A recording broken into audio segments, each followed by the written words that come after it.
This thing on? Hello everyone, this is Tormuse, and today I'm picking up where I left off in Doki Doki Switcheroo, the genderbend mod for Doki Doki Literature Club.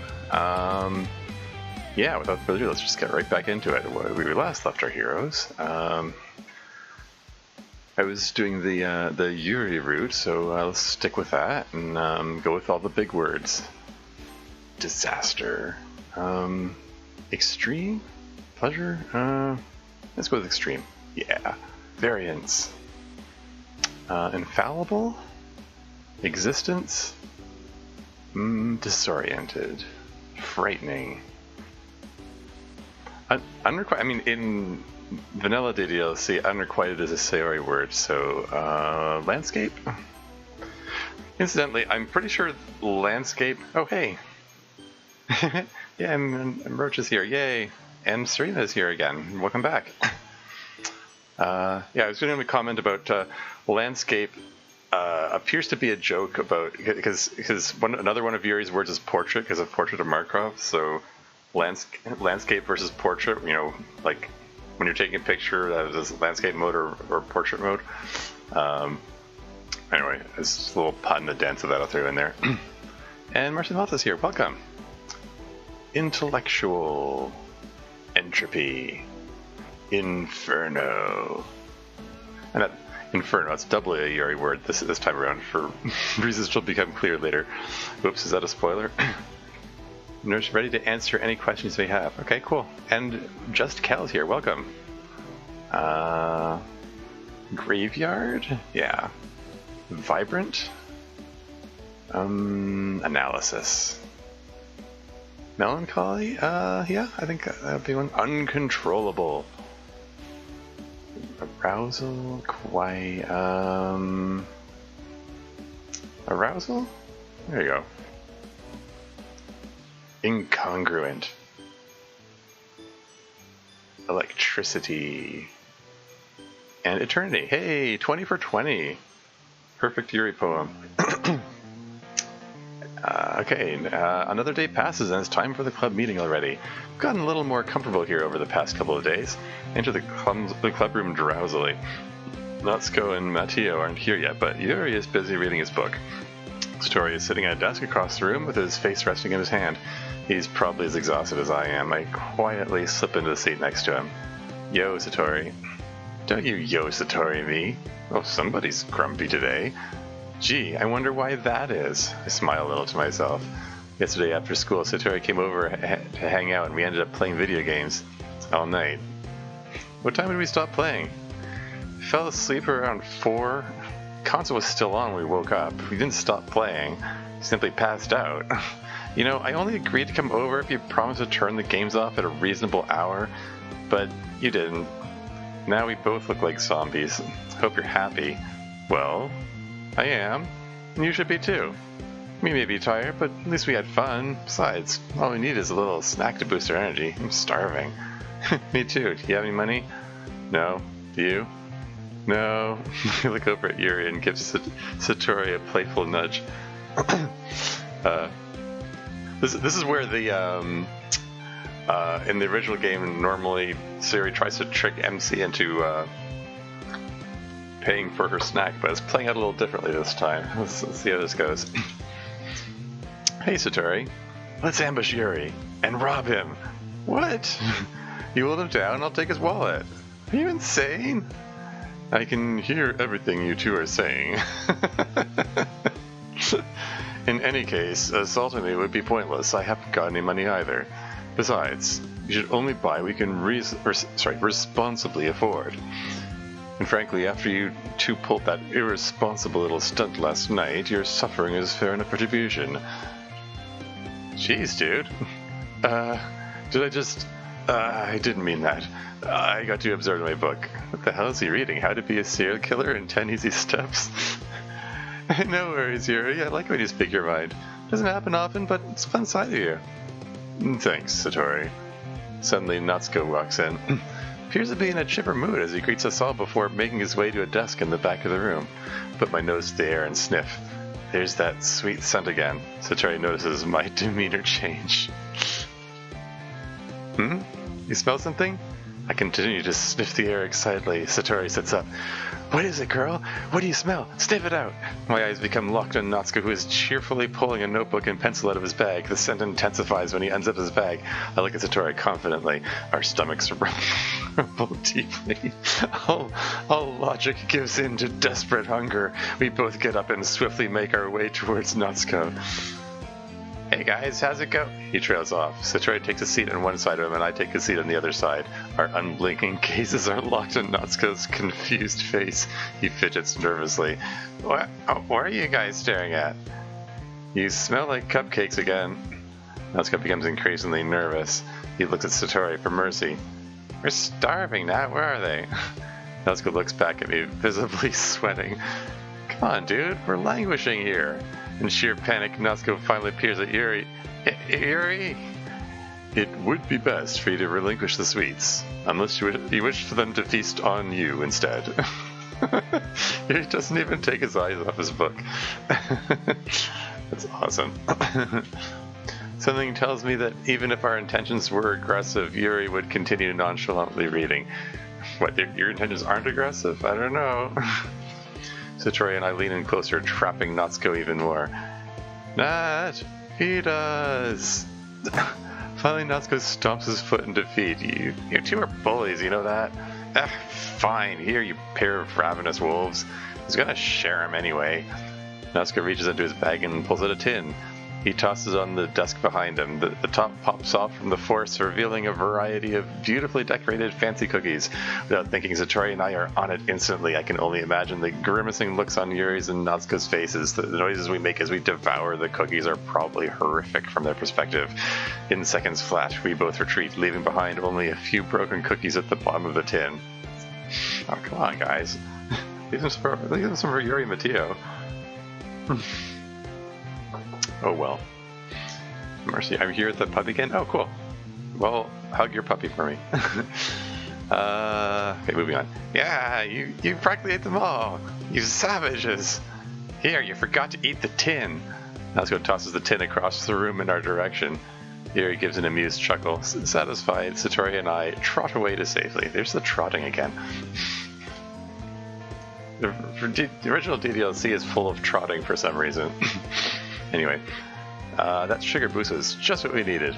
We're sorry, Nat. Termisa and I were so hungry. We owe you one, okay? One? You owe me an entire batch, you bottomless pit. Jeez, Mateo, can you please tell these two? Natsuko glances around. Mateo isn't here. What the? Where is he? I've been wondering that as well. Do you two know anything about where he might be? I haven't heard anything. Termisa? I cease picking cookies out of my teeth for a moment and look over at Satori. What? Have you seen Mateo today? Fortunately for me, I have not. It's not like him to be late. He's usually quite punctual. Oh, calm down. He probably just had something to do today. Or someone. Satori and Natsuko chuckle a little. I have already checked out of the conversation and gone back to licking cookie crumbs off my teeth. Maybe Mateo has a, Satori winks and nudges me. Mateo has something, and apparently I'm to guess what it is. Maybe I should have been paying attention to the conversation. A colonoscopy appointment? Satori gives me a blank stare. Clearly that was not the answer he was looking for. Yes, that's exactly what I meant. Wow, your ability to flawlessly read social cues is astounding. Shut up. I mean, maybe he has a girlfriend. Well, he is pretty popular after all. I wouldn't be surprised. Mateo is probably more desirable than all of us combined. That's true. Speak for yourself. Suddenly the door swings open and Mateo rushes inside. Apologies, everyone. I didn't mean to be late. I hope no one was worried. It makes you feel better. I didn't notice or care.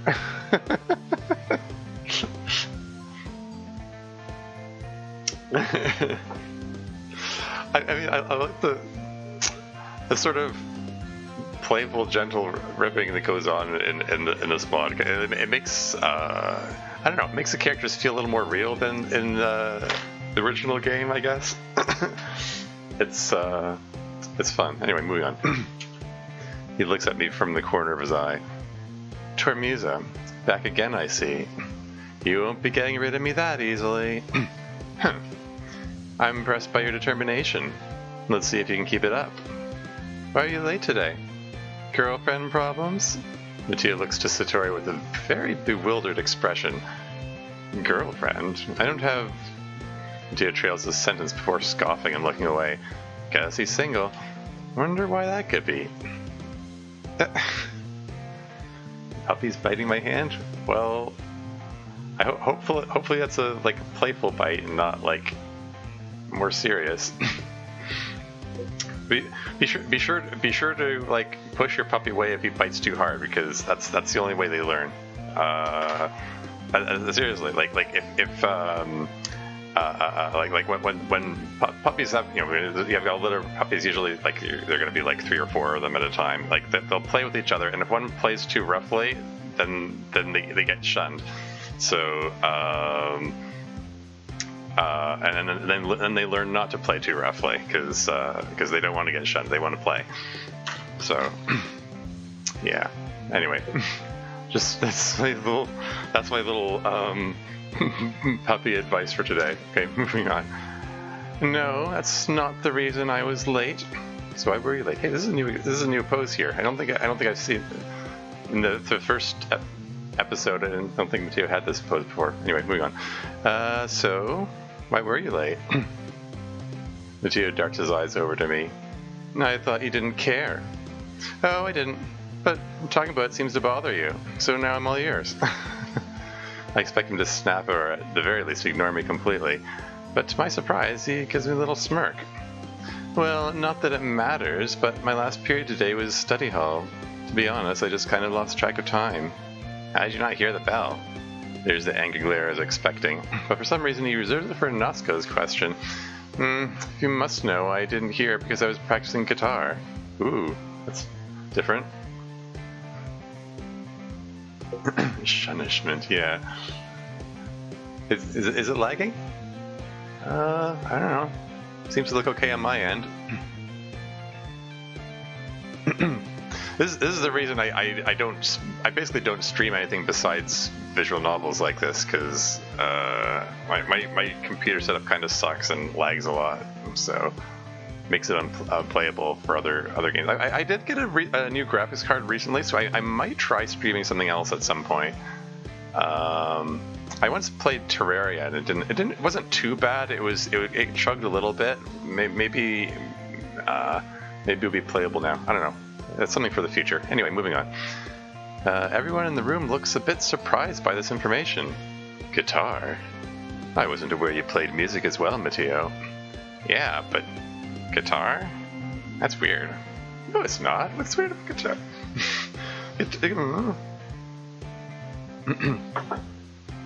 Guitar. I mean, that's the that's the go-to instrument for picking up ladies. Or so, I mean, I don't know. That's what I hear. Anyway, moving on. I expect someone like you to play a fancy instrument like piano or violin or something. Matteo rolls his eyes in annoyance. Of course I play piano. I've been playing piano since I was 4 years old. I just wanted to try something different. That's pretty cool. You should play for all of us sometime. Matteo suddenly looks at me. I will. Soon. Once I get a little better. The hell is he looking at me for? I didn't even say anything. And perhaps you will be there as well, Tormusa. I'd be delighted to play for you if you manage to stay in this club long enough.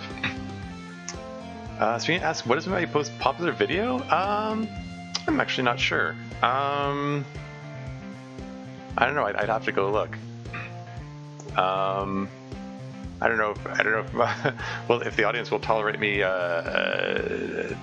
taking a break from the stream to look that up, but I mean, you could probably easy enough to check yourself. Just scroll through them and look at the number of views or the number of likes. Like off the top of my head, there is a bonus video that's attached to my my mod, my Yuri POV mod, Storm, which has a lot of views and likes. It's actually an unlisted video though, so you kind of have to play Storm to find it. Other than that, I think there were some Subnautica videos that were pretty popular. There were also some DDLC mod videos that were pretty popular. I'd have to go looking to know for sure. Anyway, moving on. Matteo smiles sweetly. Why is he being so his version of nice all of a sudden? Yeah, looking forward to it. You are quite confident about your ability to stay in the club, aren't you? So, we're 7:38 p.m. Oh, really? It's an hour before me. It's like 8:38 for me. Anyway, moving on.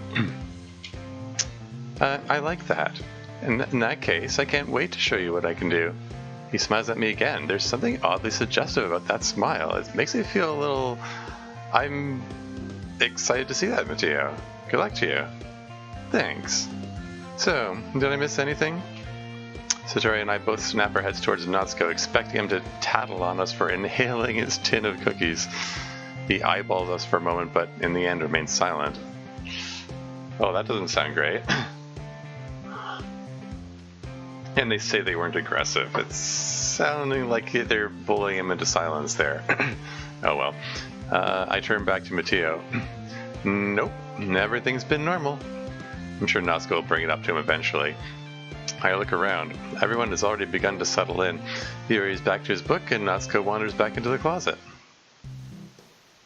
And, okay, now to the Yuri scene, I guess. Hey, Yuri. I suddenly notice Yuri is reading a different book from the one we've been reading together. This one is titled Portrait of Markov. Haha. Another horror book. Yes, it's a bit strange, even for my tastes. I don't think it would be something you'd enjoy. I scan the ominous-looking eye on the cover. Yeah, probably best we stay out of that territory. Anyway, I didn't mean to interrupt.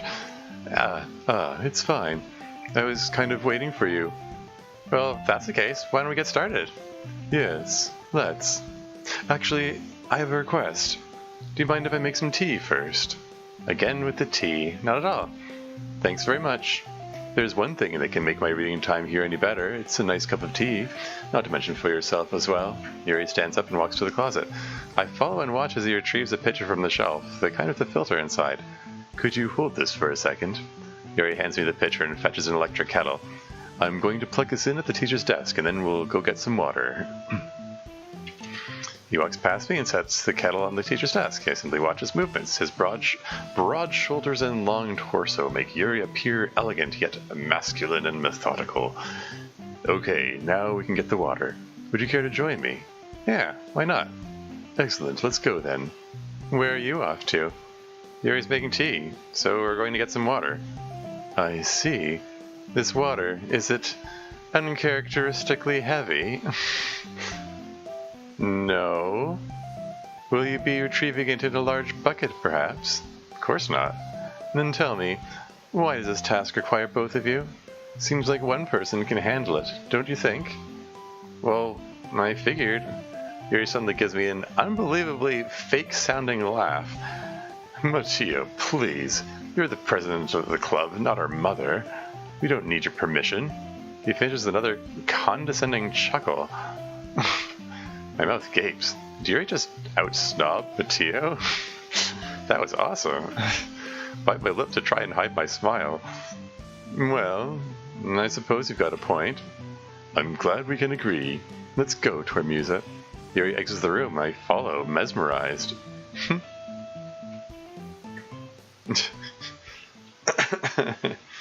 Out-snobbed Matteo. Yeah.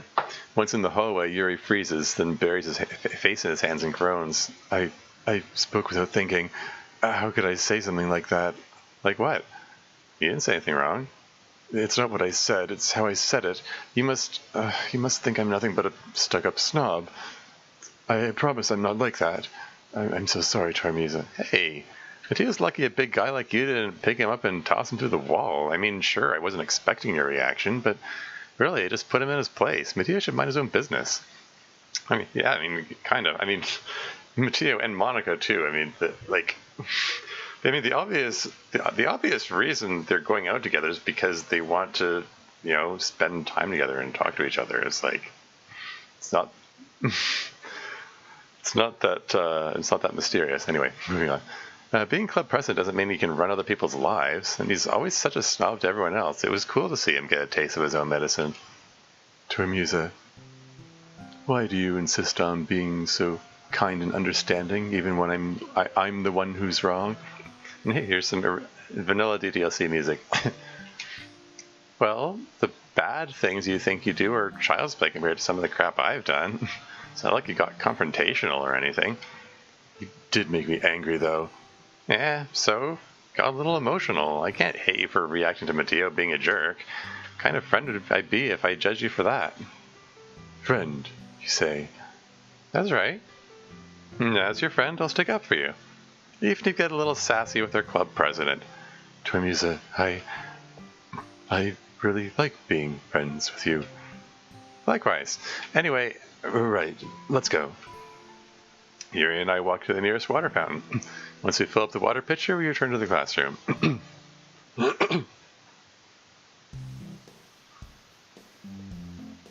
Tarmisa, do you like oolong tea? Yeah, my favorite. You've never had it, have you? Never heard of it before in my life. But I'll drink it. Yuri chuckles to himself. Well... I think you'll enjoy it. Yuri sets the temperature in the kettle to 200 degrees. I hope that's Fahrenheit. He fetches the teapot and begins measuring the tea leaves. To my surprise, he even starts humming a little to himself. Good to see you in such a happy mood. Is it? I was letting it show.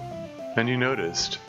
I was doing a bit of thinking and decided I'd try expressing myself a little more. Turns out it's not very hard for me to do. When I'm around you, at least. That's great, Yuri. I like being able to make you happy. You worry for my happiness. That's so endearing. It's strange, but also relieving to see Yuri in such a good mood. He's been very quiet and shy since I joined, but it's obvious he has the potential to be a very outgoing person once he feels comfortable. I watch as Yuri pours a cup of tea for each of us. Tarmisa, I have an idea. How about we sit on the floor today? Sure. Any particular reason why? Well... I think it might be easier for both of us to see the pages if we sat on the floor instead of at a desk. It may work out better considering your... Did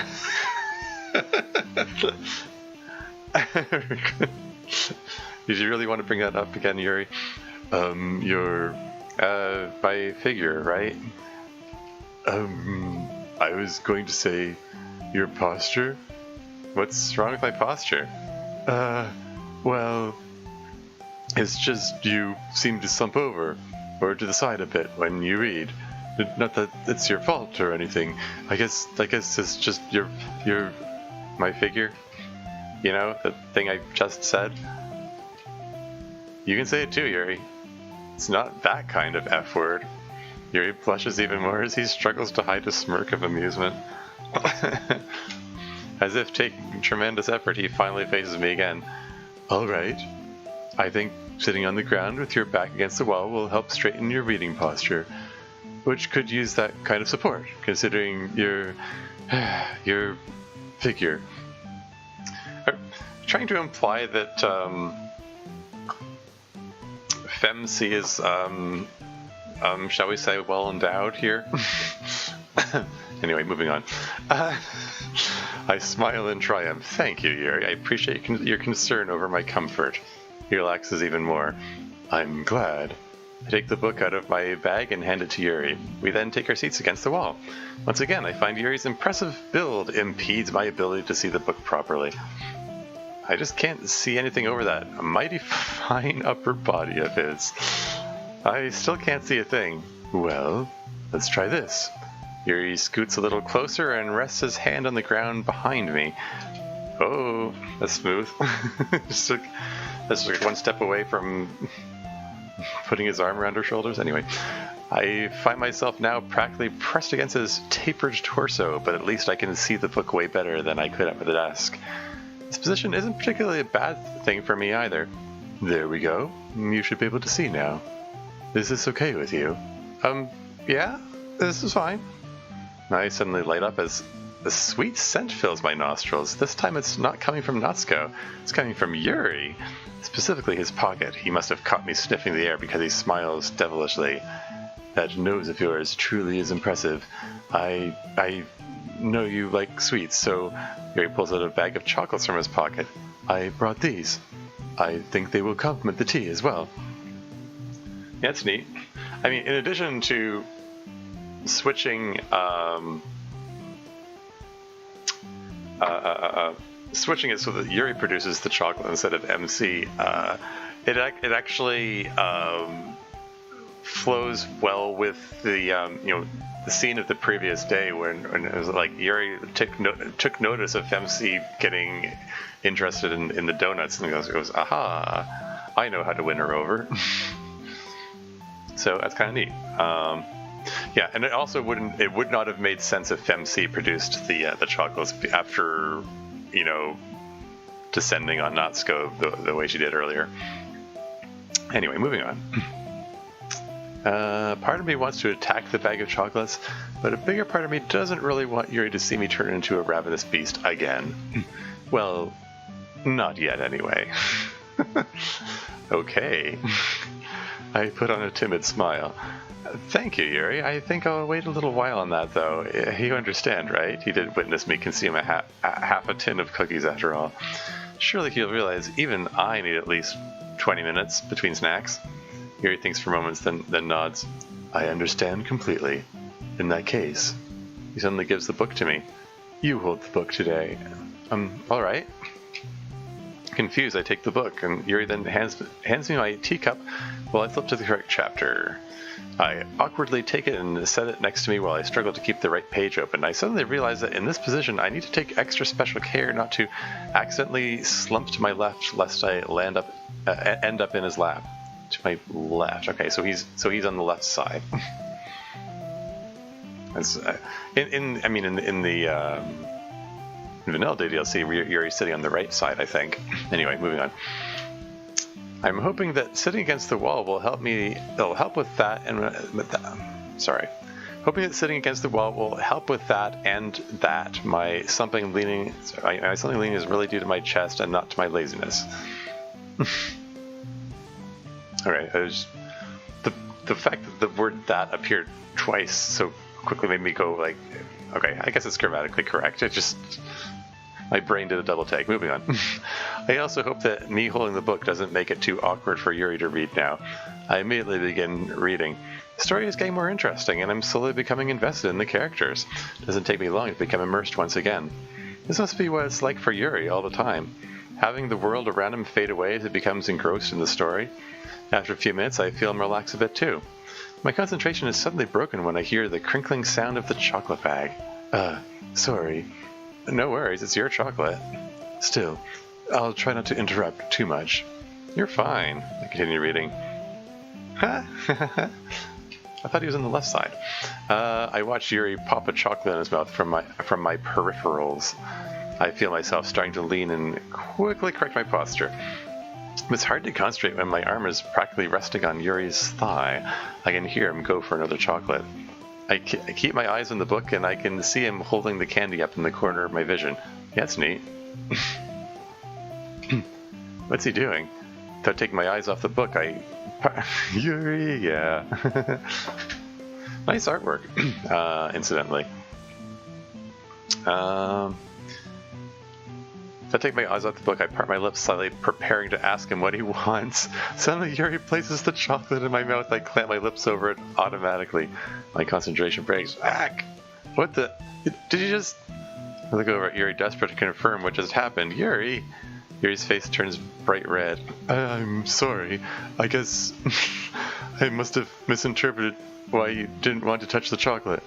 I thought you didn't want to smudge the pages. Perhaps I shouldn't show him the cheese puff stains on the previous pages. Brilliant. I'm so sorry, I shouldn't have done that.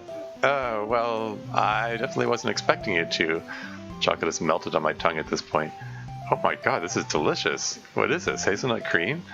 I wasn't expecting to have chocolate stuffed in my face. It kind of took me by surprise, but damn, how can I get mad when it tastes so good? It's imported from Germany. This is probably the best thing I've ever had in my mouth. Why does that line sound so suggestive? It is very decadent, isn't it? I'm glad you're not angry with me. Would you like another one? There's a blushing expression there. My first instinct is to reach for the bag, but the way he's looking at me makes me think he has something else in mind. I look at him curiously. My heart is pounding. I watch as he reaches into the bag and pulls out another chocolate. He holds it between his fingers. Our eyes meet. Neither of us averts our gaze. I can't believe we're doing this. He gently offers the chocolate. Like before, I part my lips, but it's different this time. He takes a chocolate and places it gently on my tongue. The tip of my tongue lightly grazes his finger as I curl it over the sweet truffle. All right, guys. Yuri quickly jolts back. I nearly choke on the chocolate. It's time to share poems. The tea party is over, you two. Put the teapot and cups away and get your poems ready. The spell is abruptly broken. God, Mateo has the worst timing. I'll take care of the cups. Yeah. Yuri picks up the teacups while I take the teapot. In the end, we hastily clean up without so much as a word between us. I get the feeling this is something neither of us will have the courage to bring up anytime soon. I thrust my hand into the bag and pull out 4 more chocolates, stuffing them into my mouth in sheer frustration. And also because I have no self-control. That's funny.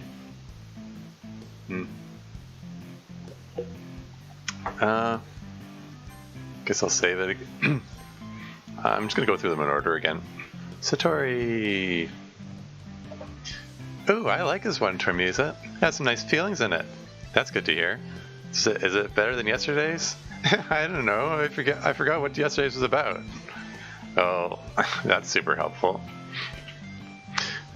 Considering I got 0 Satori words, I'm surprised he's taking that much of a liking to it. Anyway, moving on. At least I know my poetry leaves an everlasting impression. I'm not the best when it comes to figuring out if a poem is good or bad, but that's why I go by my feelings. If it makes me feel things, then it must be a good poem. What kind of writing do you even like? I don't know. Okay. Glad we cleared that up. You just have all the answers today, don't you? Why do you care all of a sudden? You want to write me a poem tomorrow? You're so sweet. Yes, that's exactly what I was getting at. Hell, I'll write you a poem right now. Check this out. There once was a man named Enos. That'll joke. Please don't finish that. Aw, come on. Are you telling me you already don't like it? You're so immature. See, this is why I don't write things for you. The next line was gonna be so epic. Spoiler alert, I was gonna rhyme Enos with, if I tell you what kind of poems I like, will you stop? That's a fair trade. Well, let's see. I guess I like happy poems and sad poems. A little both. There's a word for that. What is it? Bittersweet. Yeah, I like happy and sad. Maybe a little rage thrown in for balance. That's cool.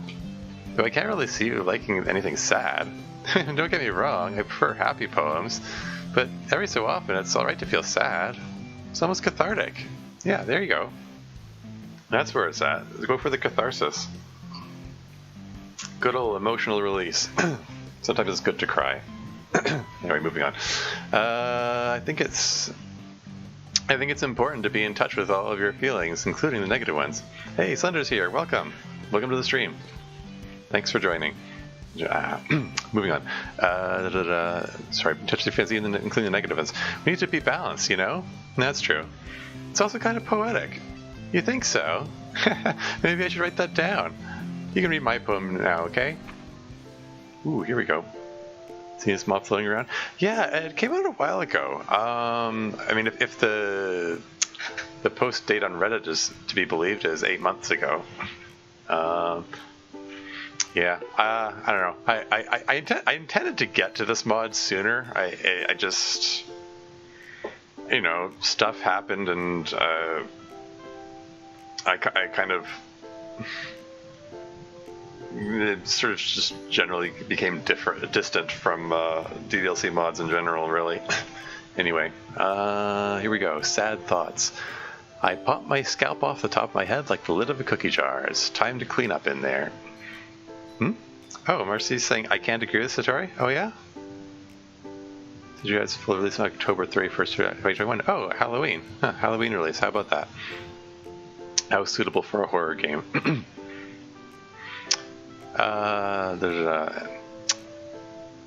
Yeah. So, sorry, Marcy, you say you can't agree with Satori? Why is that? I'm curious. I think having some kind of, you know, emotional release sometimes is a good thing. Like, I mean, that's oh, and Friendly Neighborhood Nerd, welcome. But yeah, what was I saying?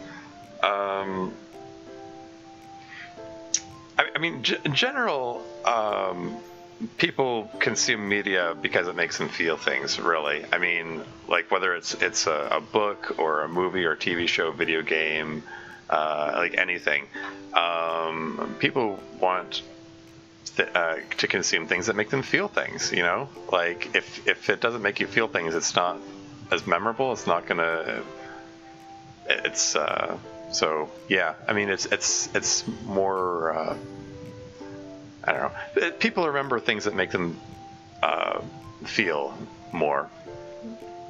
What's this? If you haven't been... Yeah, I was just reading with Slenders. I haven't been writing mine down much since I worked on the mod demo, and I've not even edited the early chapters or wrote the one in progress. Yeah, to be honest, like on my end, after releasing the demo for Turquoise, I kind of took a break from working on it. I'm gonna get back to it soon. I do want to finish it. I got a good chunk of it written. I'm working on the OCs. Cool. Anyway, let's read this poem here. I popped my scalp off the top of my head like the lid of a cookie jar. It's time to clean up in there. Happy thoughts and angry thoughts, all wriggling in the dark crevices of my mind. The happy thoughts are soft and warm. They rub against each other like a bundle of kittens. The angry thoughts are prickly to the touch. The prickles dig into my head and become stuck. The angry thoughts are mean to the happy thoughts. They never get along. So I pluck out the happy thoughts, since the angry thoughts are way too strong. I put the happy thoughts into bottles, where they stay safe and sound. I keep them all up on a shelf, and for when my friends come into town, the angry thoughts get stronger, the prickles then grow longer. Angry thoughts, angry thoughts, angry thoughts. In my head they glow. The happy thoughts, they tingle. Their numbers begin to dwindle. Happy thoughts, happy thoughts, happy thoughts in bottles all in a row. Night after night, more dreams. Dream after dreams, more bottles. Deeper and deeper my fingers go, searching all the nooks and crannies. The angry thoughts eventually die, but when they do, they become hard and cold. I don't like the way they feel. Sad thoughts, sad thoughts, sad thoughts, forever embedded in my mind. Dust settles onto my bottle caps. It doesn't feel like time elapsed. I check my head, but find no more. My friends look through my locked front door. I open the door, and in they come. Do they really want my bottles that bad? I pull them down from the shelf and give them to each one of my friends, each one of my bottles. But when I let the bottles go, they slip out of my hands and then shatter on the tile between my feet. Happy thoughts, happy thoughts, happy thoughts, and shards all over the floor. Angry thoughts, angry thoughts, angry thoughts banging on my door. Sad thoughts, sad thoughts, sad thoughts eating at my core. My friends are yelling, pleading, my heart is pounding, bleeding. I want the angry thoughts to go away. I want the happy thoughts instead. But all I hear are the sad thoughts going echo, echo, echo, echo, echo on repeat inside my head. Wow, that got dark there. Oh, hey, another newcomer, Laxy Z. Hey guys, welcome. Just like the thought of just like the thought of releasing emotions. I don't even have enough energy to write the next chapter of my story. Usually I just watch YouTube. Okay, fair enough. You know, I mean, it all depends on the individual. Like, you know, different strokes for different folks. Different people like different things. That's normal. Like, it could also depend on your life experiences, or, you know, family and friend influences that could affect you know, what your tolerance is for emotion release and so on. Is DDLC Plus playable on mobile? I know it was made available on other, you know, other platforms, like you know, I think it's like available on like Nintendo Switch and stuff like that. So I think in that respect there are some mobile platforms that DDLC Plus works on. Like if you're asking if like there's an Android version or something, or like an Apple like iPhone version, then I don't think so. There might be some portable platforms that it works on, but I don't really know. I don't know. Something we're looking into, I guess.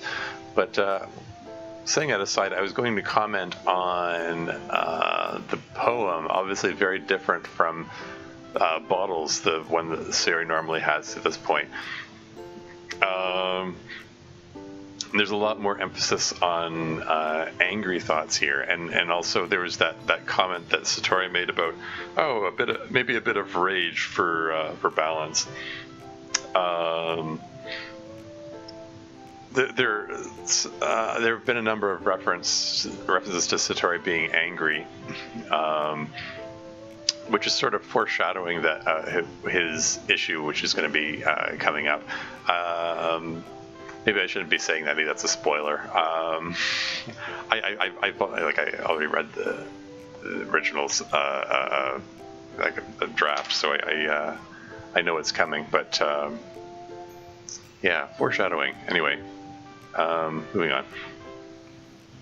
Holy crap, Satori! I can't believe you really wrote this. I told you yesterday that I was going to write the best poem ever. I look at the poem over and over again. I lower my eyebrows. This poem is beautiful, but also a bit concerning. Can I ask you a question? Sure. What happens when the cookie jar is empty? What do you mean? I look at the poem again. Each time I read it, I grow increasingly worried. I don't know if I'm reading too much into this, but I do feel a need to address my concern. I decided to choose my words carefully. Satori, I need you to promise me something. Anything. I need you to promise me that if your cookie jar ever runs out of happy thoughts, you need to tell me so that I can refill it.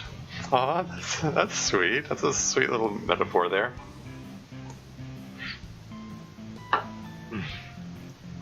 I like that. Will you do that for me? Come on. Don't read too much into it. It's just a poem. There's a lot of feelings in this one. Feelings that make me think that maybe some of those happy thoughts should stay where they are instead of being put into bottles. Don't you think?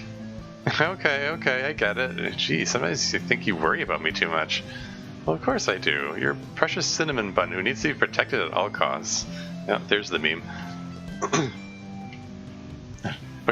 Tormusa, that's funny. Yeah,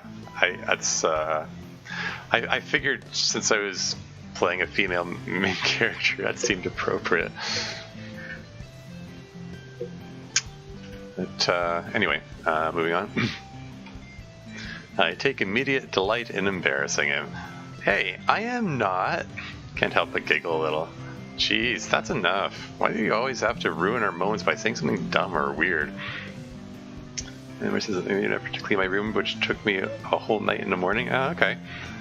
Well, I mean, it's good to get those things accomplished. Sometimes I struggle with executive dysfunction and put off simple tasks like cleaning my room for a long time. So, you can be proud of yourself, Marcy. Anyway, moving on. He says that, but he can't help but break into a small smile anyway. You love me for being dumb and weird. Admit it. He tries to pull it back, but he finally relents and shows me a big smile. You fine, you win. In any case, you seem really passionate about your writing. He held up his poem. It shows. Well, I'm glad. I look at the poem one more time before I hand it back to him so he can finish sharing it. Remember what I told you? I will. Who should I show my poem to next? Let's go with Natsuko. Yeah, say, this one's actually better than your last one. It's nice to see you putting in some effort. Oh, that's good. I mean, I still hate it, but it's trying way too hard to be serious. But, you know, nice attempt. Why, you rude little... Please, do explain. Look, poems don't have to be all deep-sounding just to express something. Uh-oh, is there an argument breaking out in my the chat section here? Well, I think the gender swapping is interesting. Oh, there I took a side. Anyway, moving on. It's just gonna sound like you're forcing it unless you naturally don't suck at it. Best advice I can give, don't bother with the style until you're on Yuri's level. Natsuko stops short all of a sudden. Wait a minute. You're just trying to impress Yuri, aren't you? Whoa, what are you talking about? Hey, and another newcomer, Natsuki, welcome. And keep your voice down. Oh, don't you try to play dumb, Tormusa. Everyone knows Yuri is totally into this angsty crap. Oh, man version of me. Yeah, that's funny. Natsuko practically throws my poem back at me. Tell you what, you go ahead and impress Yuri with your whiny little emo poems. I'll be over here writing real poetry. Hit me up when you're ready to take this seriously. But bye now. With that, Natsuko dismisses me. Whatever. This is not the one I was trying to impress in the first place. Who should I show my poem to next? Let's go with Yuri. Let's see what you've written for today. Yuri stares at the poem with a surprised expression. Do you like it? Tormusa. This one might be even better than yesterday's. Oh, incidentally, I didn't, Natsuko didn't show me his poem. Did he? Yeah. Oh well. I mean, that's what happens in the vanilla game when you, if you try to go all the way Yuri and Natsuki doesn't like your poem. I might have to play through this mod a couple more times just to try do all the routes just so I can see all the poems and stuff. That's something for the future. Anyway, moving on. How did you pick up on this so quickly? Just yesterday, I was telling you about the techniques worth practicing. Maybe that's why. You did a great job explaining. I really wanted to try and give it more imagery. I am honored to have my advice so appreciated. I'm not used to it. Seeing someone so motivated by my writing makes me really happy. You give amazing advice, Yuri. Surprised you've never shared your poems before yesterday. Well, I generally just write for myself. That's a shame. Your talent should be displayed. Yuri's blush intensifies. You're too kind. Anyway, do you want to share the poem you wrote for today? Did nice work with the sprites. Yeah, I agree. It's there's some nice artwork in this mod. With you? Yes, I do. Phoenix. Ooh, that's neat.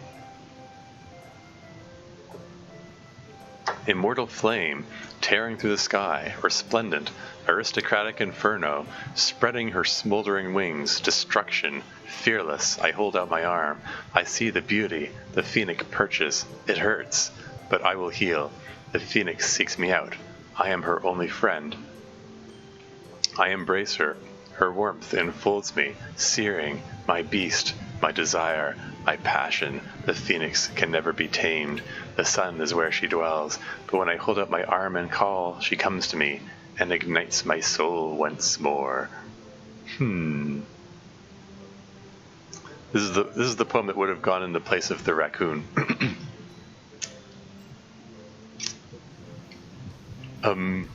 I was a little more daring with this one than yesterday's. I can see that. It's a lot more metaphorical. That's right.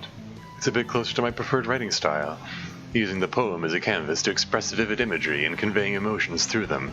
So what's this poem about? Well, I wanted to express the way it feels for me to indulge in my more unusual hobbies. The sorts of things I'm usually forced to keep to myself. So I sometimes enjoy writing about them. Like, what kind of hobbies? I ask without thinking. Yuri is visibly shaken. Well, that's not important at the moment. Perhaps we'll discuss it another time. That's fine. Sorry for prying. I was just curious. I understand it can be embarrassing to talk about what many might consider unusual interest. Do you have any of your own, Toymusa?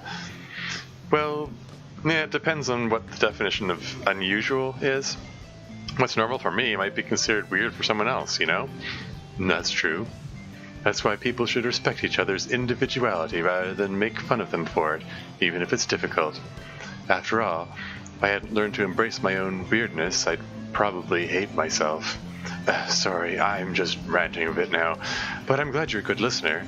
In fact, you're good at a lot of things. Writing, listening, and even breaking up fights. There really aren't a lot of people like you, Toymusa. Yuri.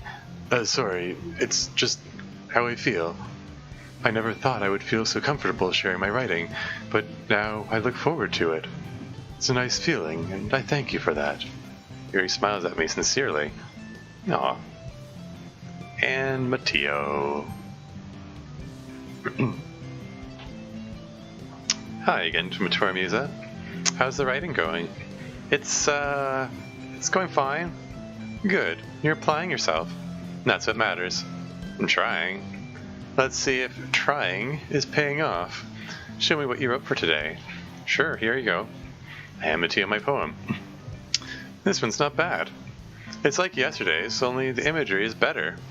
Are you continuing to find inspiration in Yuri's work? For sure. I can't deny that he's talented. Indeed. His poems are the most intense. He sure turns into a very different person when he picks up a pen. I noticed that too. It's always the quiet, mysterious ones who are the most appealing, aren't they? Not 100% sure what Matteo is getting at right now. Are you hoping to solve the mystery, Toymusa?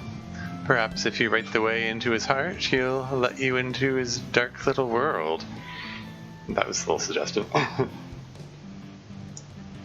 I think they went through quite a few edits to get them where they are now. New poses coming too for Switcheroo Director's Cut. Oh, really? Oh, that's I think it's coming, eh? Huh. I do recall gonna murder Yuri. Yeah. Yeah, I was gonna say, like, I do recall there were some changes along the way. I seem to recall. In particular, there were criticisms of the original Matteo sprites, and I remember Roach saying, "Yeah, we decided to change that because, like, he's supposed to be quote unquote a fine specimen of man, so yeah, that had to look nicer." Anyway, moving on. Yeah, I wasn't. Calm down. I'm only joking. Besides, I'm pretty sure he already has a girlfriend. Are you I mean, he does? Yeah, a fictional one anyway. He kind of whispers that last part. What a colossal jerk. Funny stuff. I thought so. Anyway, are you ready to read my poem now? I'm quite proud of how this one turned out. Sure, let's take a look. Play me. So this is in the place of save me. Your colors, though bright and beautiful, blimey. Red, green, blue, they flash, expanding across the universe. They won't stop. Your noise is endlessly meaningless. It squeaks violently, screeching across time, piercing through my ears, sine, cosine, tangent, an endless cacophony of grating waveforms, like dragging a fork across a dinner plate, like playing a vinyl on a pizza crust. An endless poem of meaningless quit me. Quit me. I mean, that's probably many surprises more accurate to his real appearance by original design. I see. Sorry. See, I guess that's playing on the.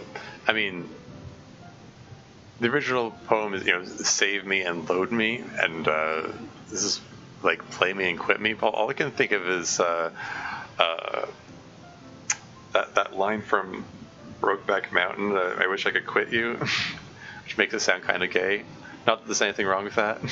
I haven't actually seen the movie Brokeback Mountain. I just know that line because it's in the trailers and memes and so on. Anyway, moving on. What the? I thought Yuri's poem was weird. It's even more abstract than your last one, huh? Are you not a fan of that style? Oh, I do like it. I've just never really seen anything like it before. Guess you can say it's very unique? Thank you. I do like standing out in a crowd. I say it's very unique.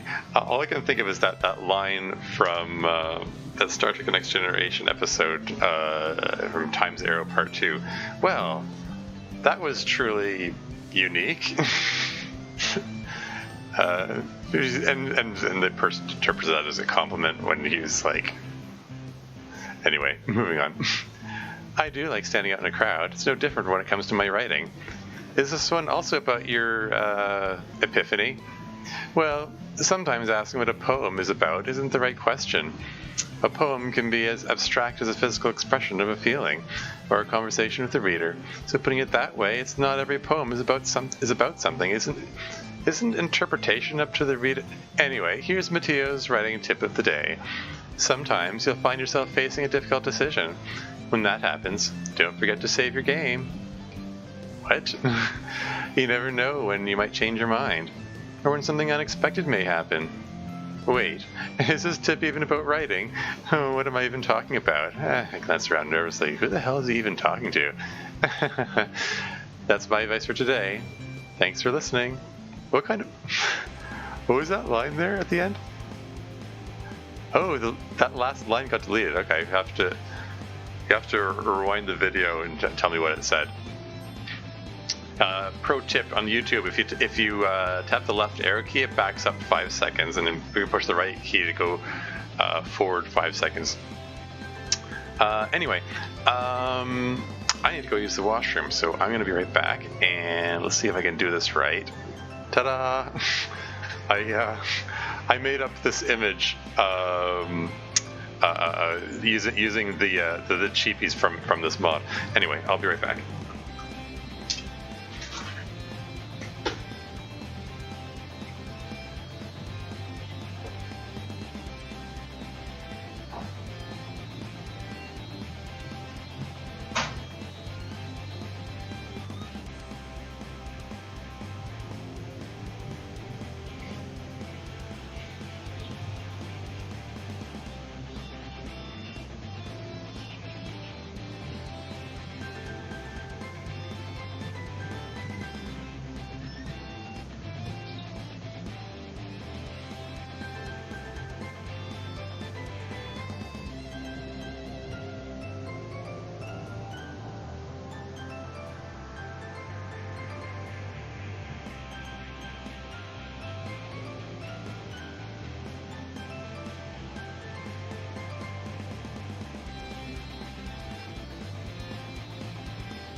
And I'm back. Okay, so that should put that back there. Last line was, what kind of Truman Show bullshit? Femc, best character, yeah. For those who don't know, The Truman Show is a film starring Jim Carrey, and it's definitely worth checking out, yeah. Yeah, it's one of those things that makes me feel old, that there are probably people in this audience who don't know about The Truman Show. Ship names for this would be Sitio, not Terry, that's funny. Yeah, Truman Show. So, when did that movie come out? Was it in the 90s, I guess? It was a while ago. So I'm pretty sure it was more than 20 years ago that movie came out. Anyway, yeah, it's about Jim Carrey's character is part of a reality show, but he doesn't know it. Like, there are cameras everywhere, and they have been for his entire life since he was born. And he doesn't know that, like, he has no idea that his entire life is being watched by, like, the world. This is the 90s, yeah. And basically he spent his entire life isolated from the actual real world, and he doesn't know it. Just a bit of a surreal concept, but yeah, I haven't actually seen the whole thing. Now that I think about it, I don't think I've actually seen that whole movie from beginning to end. But yeah, it's a neat movie. So that's what Femc was getting at there, I guess. It's kind of like, what, am I on camera here? Like, what? Anyway, moving right along. Alright, guys, we're all done reading each other's poems, right? Uh-oh, is this the part where they're going to practice reciting poems? This is the part in vanilla DDLC. Even Dan Salvado didn't like this part. He skipped over it when he was doing his stream of this game. Anyway, let's see where this goes. I have something extra planned for today, so if all of you could come sit at the front of the room. This about the festival? It is. Do we really have to do something for the festival? I mean, it's not like we can put together anything good in just a few days. We'll just end up embarrassing ourselves instead of getting any new members. And that's a concern of mine as well. I don't do well with last-minute preparations. Don't worry so much, boys. We're going to keep it simple. We won't need more than a few decorations. Satori's been working on posters, and I've been designing pamphlets we can give out during the event. Well, that's great and all, but what exactly are we doing for our event? Haven't you heard? We're going to be performing. Performing? Matteo. Yep, we're going to be having a poetry performance. Each of us are going to choose a poem to recite during the event. And the cool part is, we're going to let anyone else come up and recite poems too. Satori is putting it on all the posters in case anyone wants to prepare ahead of time. Satori points to the poster he'd been coloring, which he had pinned to the wall. Are you kidding me? You haven't started putting those up anywhere, have you? Like, this image is kind of funny, like Satori with one hand and then Yuri next to him also with one hand up. I mean, I know he just hasn't updated his pose since this last line, but it's still kind of funny seeing it like that. And in fact, like the way it's set up, it kind of looks like all three of them are gesturing towards Nutsko. Anyway, moving on.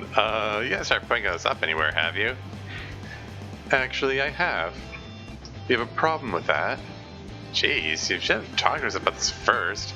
No, I'm not performing in front of a group of people like that. I agree with Notsko.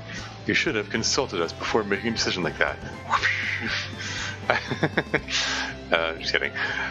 Now, you two, listen here. Matteo, try to understand where they're coming from. Remember, Nat and Yuri never shared their poems with anyone until just a couple of days ago. It's a lot to ask them to recite their poems out loud in front of a group of people like that. Guess we kind of overlooked that. Well, I'm really sorry, but I still think we should at least try. Oops, I skipped something there. We're responsible for the fate of this club. All of us. If we each put on a good performance, then we'll inspire others to do the same. And the more people who perform, the better we'll be able to show everyone what literature is all about. Don't you want to inspire others to find the same feelings that brought you here in the first place? I know you do. I know we all do. And it's going to take us... And all it's going to take is standing in front of a room for 2 minutes and reciting a poem. I know you're all capable of that, at least. Natsuko and Yuri remain silent. Satori looks worried. Mateo can be really careless about the other's feelings sometimes, but I can't help but feel that, in a way, he's right this time. Guess that leaves me no choice. I say, kudos to Satori and Mateo for trying so hard to get new members. Though at least the rest of us can set an example. Count me in. Mateo quickly glances in my direction and smiles in approval. Well, I guess. Natsuko is clearly out of arguments. Alright, fine, I'm in too. Awesome! What about you, Yuri? Yuri dejectedly glances around at everyone's expectant faces. I guess I don't have a choice. Yes, that's everyone! You're the best, Yuri. This club is seriously going to be the death of me. Uh-oh. More foreshadowing. A way to be a drama queen, Yuri. Anyway, let's move on to the main event. I want each of you to recite a poem in front of all of us. Any poem you want. It doesn't even have to be one you wrote. It'll be good practice. What? Now? Mateo, this is too sudden. Well, if you can't recite a poem in front of us, how do you expect to do it in front of a group of strangers? Incidentally, sorry to nitpick about art, but I do feel like I have to comment. Like, whenever he does this arms folded expression, it looks a little wonky with the positioning of the head, because the head didn't move when the body turned. I don't know. I have zero art skill myself, so far be it for me to criticize art, and I know it probably would have meant a lot more work if they had to change the head as well. But it does. I don't know. It does look a little funny. Sorry, I'm moving right along. I don't know. And no way I'll go first. Once again, my mouth speaks before my brain can react. All eyes are instantly on me. All right, Tormusa. Well now, aren't you all fired up? I was going to start us off, but if you're feeling confident, go on ahead. I will. I have an idea that I think will help. I flipped through my phone for something to recite as the guys will take their seats. I stand at the front of the room. A smirk creeps across my lips when I find what I'm looking for. This should do the trick. All right, gentlemen. This is a piece by a famous author named Theodor Giesel. I'm sure you're familiar with his work. Yeah, here we go. I hope this works. I start reading out loud. Within a few moments, Satori and Natsuko start giggling. A smile spreads across Yuri's face, and I can see his chest heave with laughter that he tries desperately to suppress. The piece is full of crazy tongue twisters which I try to recite without stammering. I managed to complete the entire thing without tripping over the words. By the time I finished, Natsuko and Satori are snorting and have tears in their eyes. Yuri has even managed to a few hearty laughs that reverberate throughout the room. I look at Mateo and shrink back a little. He does not look amused in the least by my flawless rendition of Dr. Seuss's Fox and Socks. Okay. I was about ready to Google Theodor Giesel, find out. Yeah. Incidentally, I frequently hear his name pronounced Dr. Seuss, but somebody said that it's actually pronounced Seuss, because it's like I think it's a German name, and in German, like EU is pronounced with an oi sound.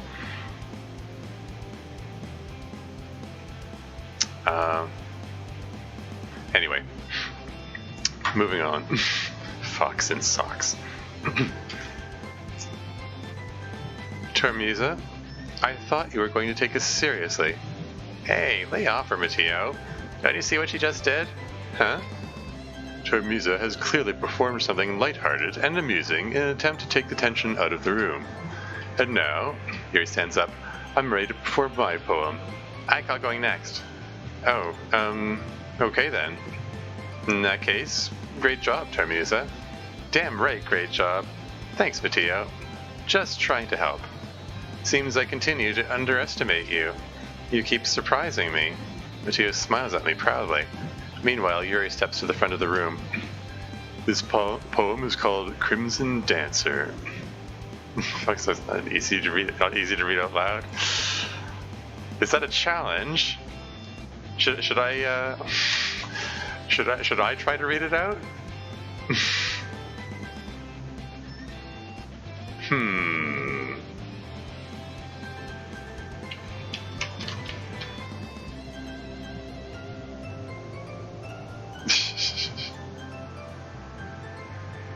Fox in Socks. I wonder if can I find that online here? Sorry, okay, here we go. Okay, this is kind of long. I'll read the first bit. Fox, socks, box, knocks, knocks in box, fox and socks, knocks on fox and socks and box, socks on knocks and knocks in box, fox and socks and box on knocks. Chicks with bricks come, chicks with blocks come, chicks with bricks and blocks and clocks come. Lockser, Mr. Knockser, let's do tricks with bricks and blocks, sir. Let's do tricks with chicks and clocks, sir. First I'll make a quick trick brick stack, then I'll make a quick trick block stack. You can make a quick trick chick stack, you can make a quick trick clock stack, and here's a new trick, Mr. Knox. Socks on chicks and chicks on fox, fox on clocks and bricks and blocks, bricks and blocks and knocks on box. No wonder they laughed. Yeah, no kidding. There's more. I'm not even halfway through. This thing is kind of long.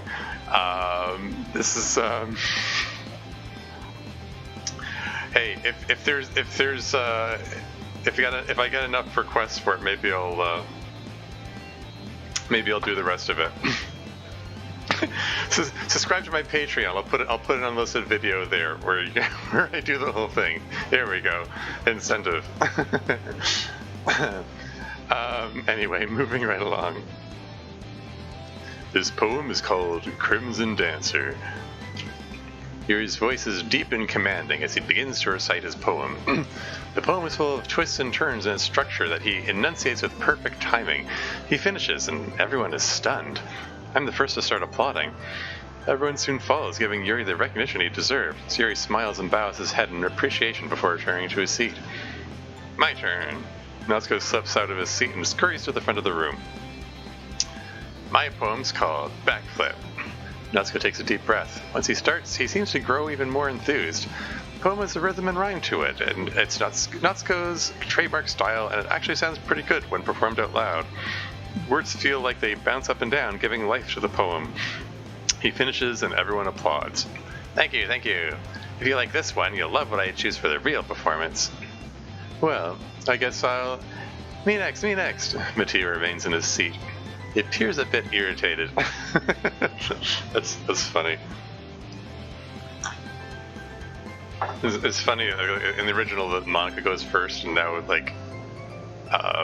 after the enthusiasm of Fox and Socks, everyone wants to go before Mateo, and now he's just getting annoyed. Anyway, Satori wastes no time in flying to the front of the room. The others' poems were all written on sheets of paper. Satori, meanwhile, stands behind the podium, armed with nothing but an ear-to-ear grin. This poem is called The Last Star. Satori begins his poem. It's serene and bittersweet, like the one he shared today.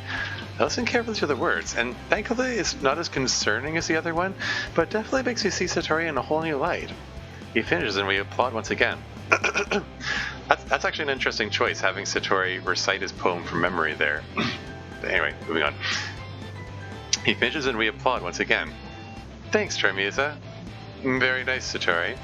But next time, try to recite your work with a little more enthusiasm as well as a little more force. That gentle delivery of yours requires a little more grit. I frown a little. Why is Mateo picking on Satori all of a sudden? Seems to bother me more than it does him, though. Okay, I understand. I'll practice that at home. I hope you do. Because next time, I'll make you pick a poem that challenges you a lot more. Challenge accepted. Satori cheerfully takes a seat. I bite the inside of my cheek. Why did Mateo's critique annoy me so much? Mateo finally takes his turn at the front of the class. This poem is called Do Not Disturb. Ahem. Mateo begins his recitation. His clear, confident voice fills the room. More than that, his inflection is pristine. He knows exactly how to put emotion behind each line he recites, bringing the words to life. There's no way he hasn't done this before. I look around me. Everyone seems to be in awe. Finally, he finishes. 4 of us applaud. Mateo smiles. That was amazing, man. Great job. Thank you. It was very good. I'm glad Termisa went first to lighten the mood. I wouldn't have wanted to read mine at all if we had to follow Mateo. How do you feel about having to do this in front of a group of strangers, Natsuko? Well, I think it'll be way easier than doing it in front of you guys. Put on whatever face I want in front of other people. But when it's just you all, it's a little embarrassing. It's the other way around for me. Well, I'm proud of all of you for doing this. You did very well.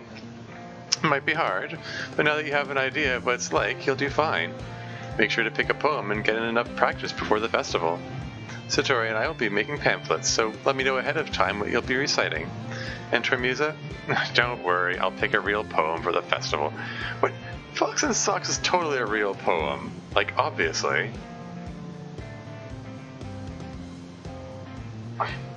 Anyway. I just wanted to break the ice and make everyone feel comfortable. I know, and it worked. So, feel free to recite any poem you'd like. I trust your performance will be entertaining regardless of what you perform. Your efforts are showing, Termisa. It pleases me greatly that you're applying yourself. Happy to help. Alright guys, I think that's about it for today. These are just the vanilla OST. Yeah, no kidding. These are some nice remixes of the songs, seriously. Whoever made these did a good job. Alright guys, I think that's about it for today. I know the festival's coming up, but try to write poems for tomorrow as well. It's been working out perfectly so far, so let's keep it up. We'll finish planning for the festival tomorrow and we'll have the weekend to prepare. Monday's the big day. Don't lose your nerve. I can't wait. We can do this. It's gonna be interesting, that's for sure. I stand up. I'm a little more enthusiastic about the festival now. Not as much as Satori or Mateo, but I'm excited to see how things turn out. For the sake of the club, I'll do my best. Ready to go, Satori?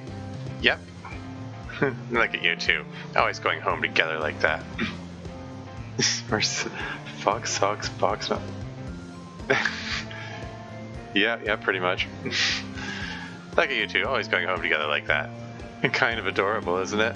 Satori blushes. Jeez, guys, don't make such a big deal out of it. It must be a little nice, though, being able to do everything with someone. Come on, you don't do everything together. Right, Termisa? I could say no and be done with it, but I simply can't resist. Tell them about the time we showered together. It wasn't a shower, it was a bath. Yeah. Satori's face turns bright red after realizing what he just said. Natsuko quickly clasps both hands over his mouth, snickering. Yuri smirks and laughs gently. Mateo rolls his eyes and chuckles. I mean, look, we were little kids, okay? It happened a long time ago. It happened 2 weeks ago. Before I can finish my sentence, Satori slaps his hand across my mouth and straddles me across the chest with his other arm. Oh, wow. Can you really straddle someone with your arm? I mean, doesn't straddle assume, like, legs on either side of a person? Never mind. That would be even more suggestive. I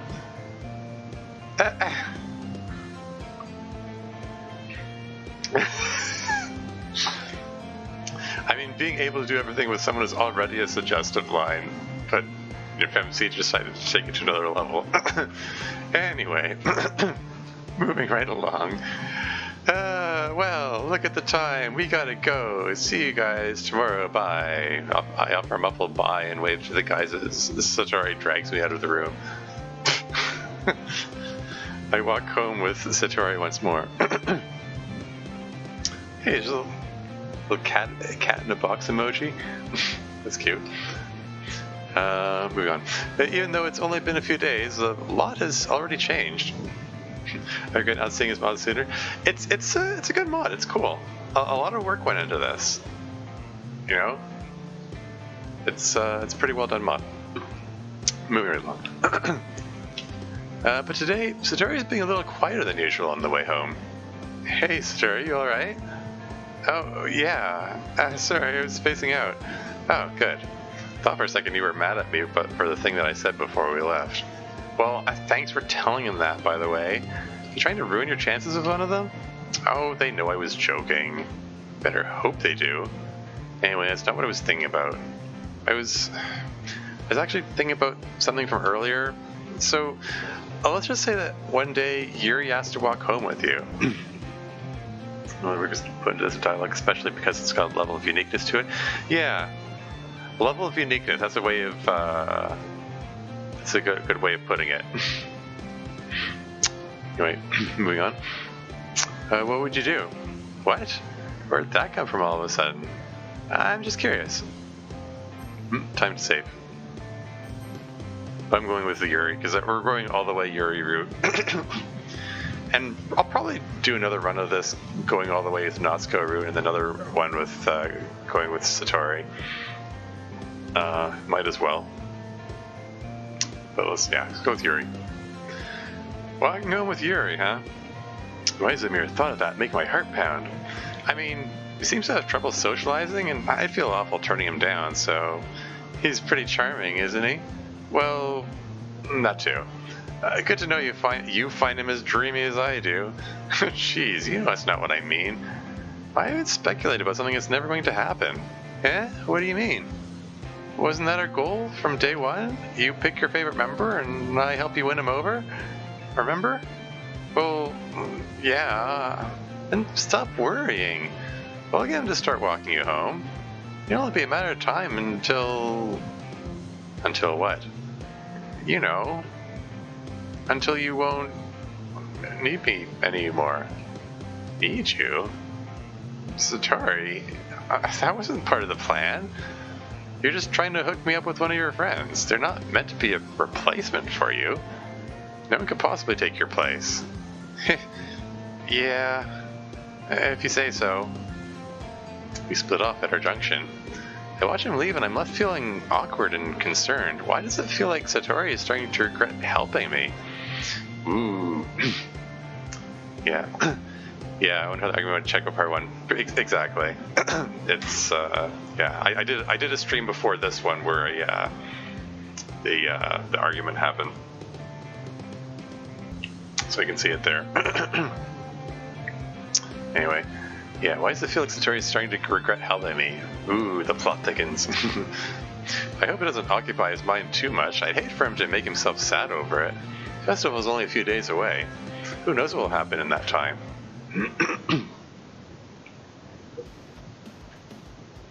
And now another poem.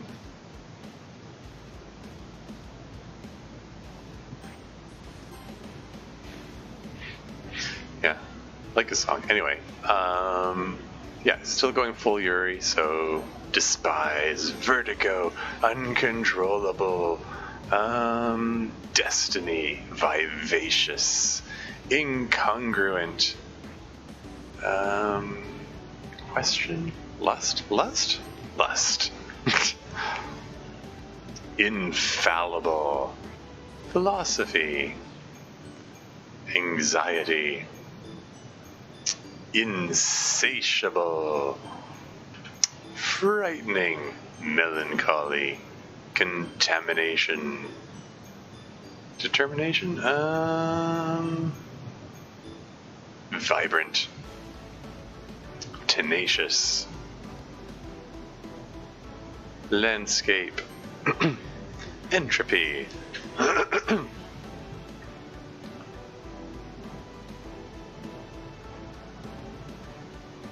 oh, it's cold in your room there, Mercy? That's unfortunate. I mean, it's kind of like overly hot everywhere else in the world, but like, yeah, if you don't have control over the air conditioning, it can be annoying. It's kind of like that in my place, actually. Neighbors upstairs have a habit of flipping a thermostat to unreasonable temperatures, and it sets the whole house. So it's like, and I don't think they understand how the thermostat works. they just say, oh, it's too hot, and therefore I'm going to turn this thing as cold as possible. And they routinely flip it down 10 degrees or up to 30 degrees. That's Celsius, incidentally, because I'm in Canada. And it's annoying. I don't notice that they've turned it that cold until I'm like, why are my hands so numb? Oh, right, they turned it down to 10 degrees again. Yeah, I don't think they quite grasp that those numbers mean things. And you really shouldn't have to adjust the thermostat. You just set it to the temperature you want and then just leave it. But whatever. That's me complaining. 30 degrees Celsius, damn, yeah. I mean, the temperature out there has been going up to 30s regularly lately. There's seems to be like a global heat wave, or at least in the northern hemisphere. Anyway, moving right along. Whirlwind. Wrath. Hey, another perfect Yuri poem. 20 for 20. Well, and I thought Matteo was late. Yes, but at least I at least was practicing guitar. Where have you been, Tormusa? I thought the idea of our festival event may have scared you off. Their reactions are not exaggerated. I did show up in the club room almost 25 minutes late. I feared Matteo would be infuriated, but he seems more worried than anything. That's kind of weird. Is he worried? Yeah. Anyway, I'm sorry, guys. I had after-school detention. I got here as fast as I could. Oh, detention, huh? Did you get in a fight or something? Oh, no, nothing like that. It's nothing really. The teacher's just overreacting. Well, what did you do? Enough to warrant a trip to the principal's office and get 25 minutes of detention? Quit beating around the bush and tell him what you did. Oh, Satori looks mad. Everyone jumps as Satori's voice screeches across the room. I look to see him sitting at a desk, his face contorted into an agitated scowl, his fingers anxiously fiddling with a pencil. I eye him suspiciously. I've seen his cranky days before, but this one is not like any I've ever seen. He's been like this all day. He almost seems like a different person today. Just my luck, I had to get in trouble in the class we share. I shrink back a little. It wasn't a big deal. I was just doodling on the desk. Geez, you could wipe it clean with a damp paper towel. That's not the point. You were vandalizing school property. Tormusa, you draw? Well, sometimes. Are you any good? Not really. I saw doodles on a notebook. She's actually not bad. A hidden talent. Impressive yet again. Idiot, stop encouraging her. Visibly shaken by the outburst, the other three retreat behind me. Great, it's up to me to be the brave one. I walk over to Satori and sit at the desk in front of his. He gives me another scowl. What's your problem? You're my problem. I can't believe you, Tormusa. 3 days in, you're already showing up late. Thought you were going to take this seriously. Way to prove me wrong. Man, it's worse than I thought. I mean, I was initially willing to look into this club because I thought Satori would show me at least some leniency on occasions such as this. But this reaction is a bit exaggerated. Hey, I've only been late 1 day. Give me a break. Stop blowing this out of proportion. This isn't a game, alright? Uh-oh, meta.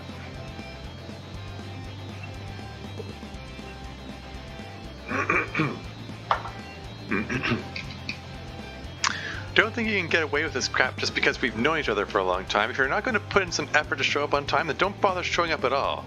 Oh, I'm sorry, okay? Jeez, stop being irrational. I'll stop being irrational when you stop being irresponsible. Look, the point is I showed up, so get off my back about it. Well, thanks for gracing us all with your presence, your highness. But strolling in whenever you feel like it will not be tolerated. If Matteo won't kick you out, I will. Oh, crap. I slam my hands on the desk and stand up. Well, excuse me, but I don't think that's your call, Mr. Vice President. The pencil he's tightly clutching suddenly snaps in two, the pieces falling to the ground. Satori jumps to his feet. You want to bet? Hey. Both of you need to stop this right now. Don't make me separate the two of you. His tone is serious, but then again, so is his fight. I shoot Satori a glare before turning away. I'll save you the trouble, Mateo. I'm sitting over there today. Good. Fine. Jerk. They take a seat clear across the room, as far away from Satori as possible. In the many years we've known each other, we've fought plenty of times, but this was the first time it's ever been so intense. Threw me out of the club. After he was so excited to have me join, I don't know what's gotten into him, but I know that I don't like it one bit. I must be visibly flustered as I suddenly notice Mateo timidly approaching me. He kneels down at my desk, smiling gently. He seems surprisingly humble today. Hi, Tromusa. You okay? Yeah, I'm fine. Why? What's up? Well, this may sound strange, but have you noticed anything up with Satori lately? Anything up with him? You mean in regards to his little tantrum? Maybe I'm reading too much into it, but he seems to be moodier. Not just with you, but with everyone. I mean, he's just having a bad day. We all have grumpy days, you know? He just has a tendency to over-exaggerate things when he's upset. He's been that way since he was a kid. Mateo peers across the room at Satori, who is idly dragging the eraser up and down the desk. I think there's something more on his mind. I'm surprised you haven't noticed anything. You certainly know him a lot better than I do. He'll be fine by tomorrow. Sorry, breaks pets because there's the MC. Yeah. Nice parallel. Whoever did the writer for this mod definitely did a great job. That would be MW Roach. She's in the chat. Slender. FYI. Anyway, he'll be fine by tomorrow. These grump days are few and far between for him. Satori snaps in rage. Yeah. You know how happy and energetic he usually is. I say that, but in the back of my mind, I can feel something is not quite right today. Maybe I should talk to him. You sure you want to do that? I mean, he seems like he wants to be left alone. Well, you did just get in a fight with him. So he may not be eager to talk to you anytime soon, but maybe he'll feel more comfortable opening up to me. Between you and me, I think he's acting out because he's a little jealous. Eh? Jealous? Jealous of what? Well, I probably shouldn't be saying this, but before you joined, Satori only talked about you. To be honest, we thought you were his girlfriend for the longest time. At least, that's how he made it sound without actually saying it. What? No way. He always gets embarrassed at the thought of people assuming we're a couple. Around you, maybe. Did you ever think that maybe he has a different opinion of you when he's around the rest of us? Anyway, I've been working with him closely over the past few days, and since he joined, I've noticed him steadily growing grumpier towards everyone. So I think maybe he's having a problem with, well, ... sharing you with the rest of us? ... Sharing me? I've said too much. What do I know anyway? Just forget it. I'll go talk to him. So don't worry about it too much, okay? Mateo smiles meaningfully. I don't know how he expects me to forget about it, though. He gets up from the desk and walks across the room to where Satori is sitting. He takes a seat next to Satori and gently starts talking to him, but he's keeping his voice so quiet that I can't hear him from here. I sigh and lean back in my chair. Even though Satori was being a jerk, I still can't help but worry about what might be wrong. But there's nothing I can do besides wait for Mateo. Is Yuri gonna come over? Oh, no? Interesting. I mean, in the base game, this is where Yuri would come over to talk to MC.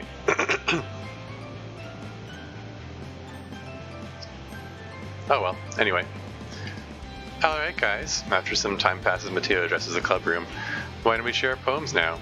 Before I know it, everything's back to normal. Everyone goes to retrieve their poems. I do the same. make eye contact with Mateo and he smiles at me. I wonder what he was talking about with Satori.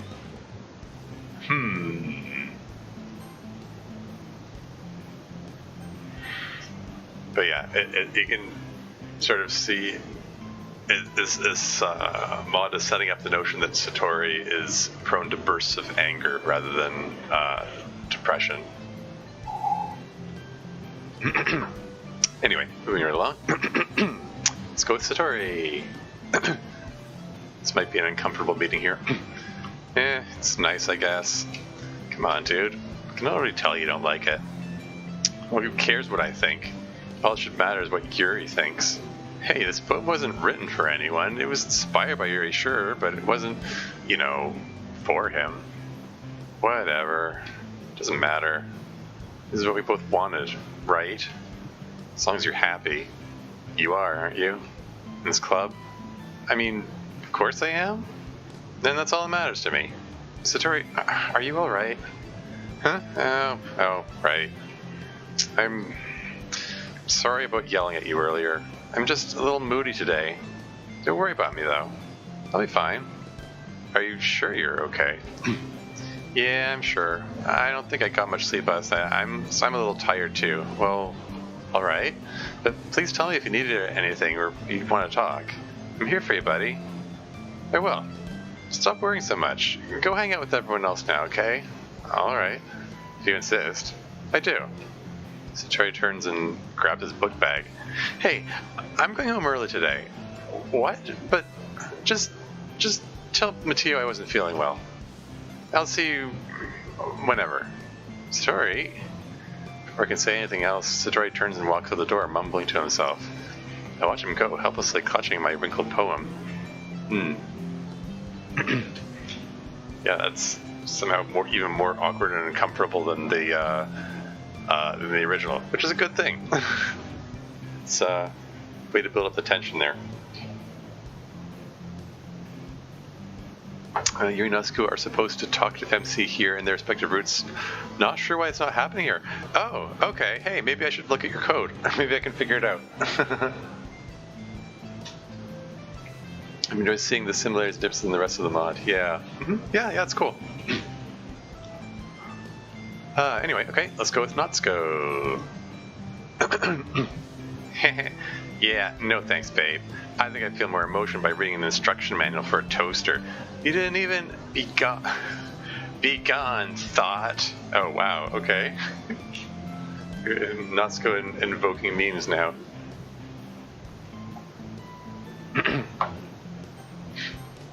Let's go with Yuri then. Tormusa, your writing has only continued to improve these last few days. Every poem you've shown me has been nothing short of spectacular. I can really feel the emotions. I dare say I'm a little envious. I don't think it ever came to me this naturally. Yuri, it means so much for me that you think that. But none of this ever came naturally. The only reason I've improved is because of your great advice. You're the example I was chasing after this whole time. Is that so? Yuri smiles gently to himself. This feeling. I'm so glad I got the chance to share my writing. I never thought it would feel like this. I remember you mentioning that yesterday. I'm amazed at how you're so good at something you've never even shared with anyone before. It's a shame. Well, perhaps. But I didn't really have much of a choice. What do you mean? Oh, suddenly we're back into the vanilla music. Tormusa, during lunchtime, I eat... way to kill the drama, Tormusa. I eat by myself. Sorry, I'm tripping over my words here. Did you know that? I transferred to the school over a year ago. And I still have no friends. Why do you think I spend so much time reading? I mean, I do love reading. Books are so full of amazing and inspiring people. People you want to fall in love with. People you wish to befriend. People you wish to be. Everything from cheerful people who always put a smile on your face, to deep thinkers and problem solvers who discover the mysteries of life. But despite being surrounded by these friends every day, there's still nothing I want more than real companionship.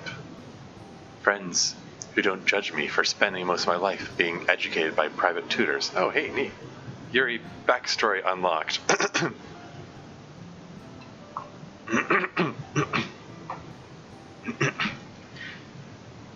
Friends who don't tease me for being awkward because I never had the opportunity to socialize as a child. Asking Yuri's route next, Natsu on Yuri's route. Okay. Moving right along. I never had the opportunity to socialize as a child. Friends who don't hate me for thinking I'm a snobby know-it-all. I'm not, you know. On the contrary, I know nothing. I don't know how to talk to people. I don't know how to make friends.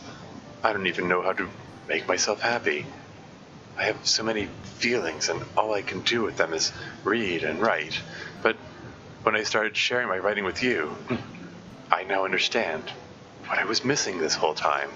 Come on, big guy. I don't deserve all this credit. You're wrong, Tormusa. Your being patient and respectful means so much to me. I know I must be a frustrating person to be around. I apologize too much. My vocabulary makes me come off as pretentious. I overthink everything. But no matter how annoying I can be, you've always treated me with endless kindness. I never feel comfortable talking to others, but every time I talk to you, it makes me really happy. Yuri, I treat you how I think you deserve to be treated. Screw the people who judge a book by its cover. They're missing out on being friends with a really awesome and super smart guy. And you know what? It's their loss. Because you're my friend now. It may have taken me over a year to find you, but now that I have, I think it's safe to say that those people in your books aren't your only friends. Not anymore. Excuse me.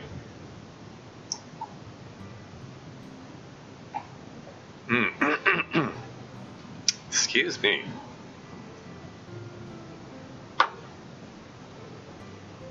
I'm trying to drink more water to take the edge off the roughness in my throat. I think there comes a point where I do, when I read doing enough reading out loud, it really catches up with me, I guess.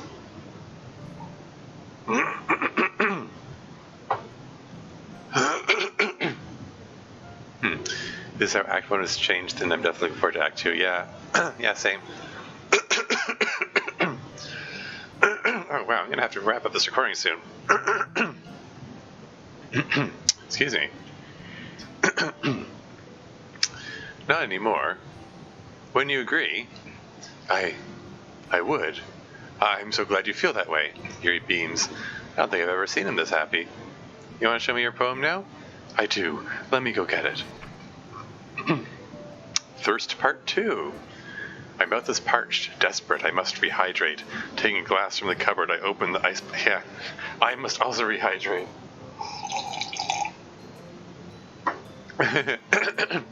Taking a glass from the cupboard, I open the icebox door. A silhouette appears between me and the artificial light. My heart pounds, I shrink away. The silhouette grows closer. I reach for my matchbox. With a harsh stroke, I summon the flame. The light of the candle is my shield, but it's too late. She steps into my light. The flame flickers, my heart pounds, her eyes glow. Time stops. She remains still, yet her eyes dance with the flame. The flickering flame is in rhythm with the pounding of my heart, teasing me for succumbing to this forbidden emotion. Have you ever heard of a flame being thirsty? I laugh, embracing my insanity. Normality is overrated. I blow out the candle. Her eyes continue to flicker. At last, my thirst is quenched. Ooh. It's getting all suggestive again.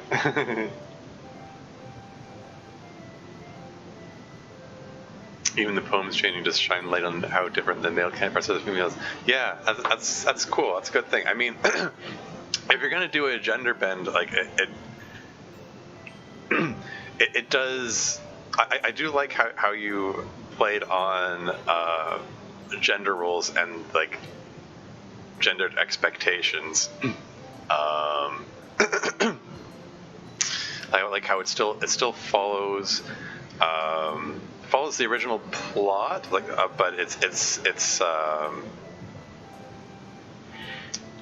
the differences that are there cater themselves to the new characters, and I think it's cool. Yeah, I'm gonna get some more water. I'll be right back. Let me just do one of these. What? There we go.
Excuse me. Yeah, I'm sorry. My voice is really rough.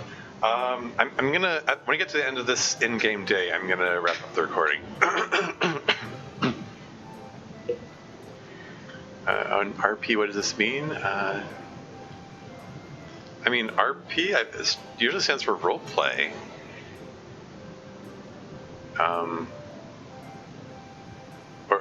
are you referring to something different?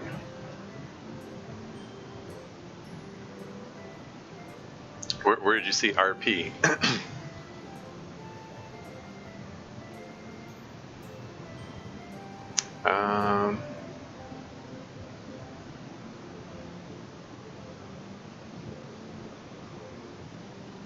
Anyway, moving on. Finished the poem, I start to hand it back to Yuri, but instead of taking it from me, he looks away. Do you dislike it? But what? No, of course not. I love it. I mean, I already knew you were an amazing writer, but this particular poem is so beautiful. Yuri blushes and smiles softly. This one, it means a lot to you, doesn't it? He nods.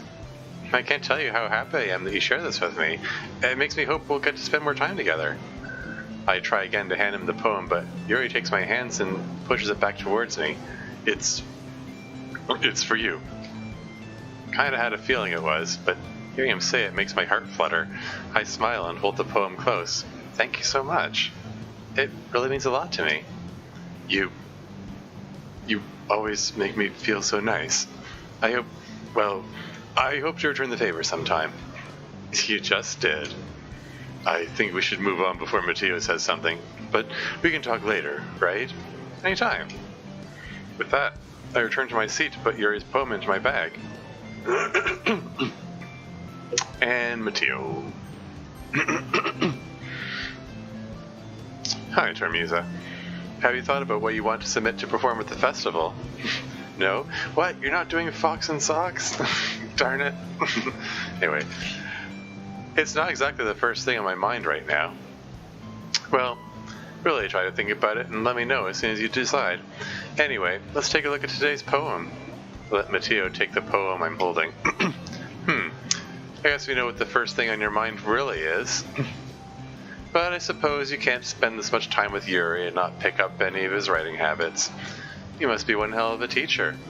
You could put it that way.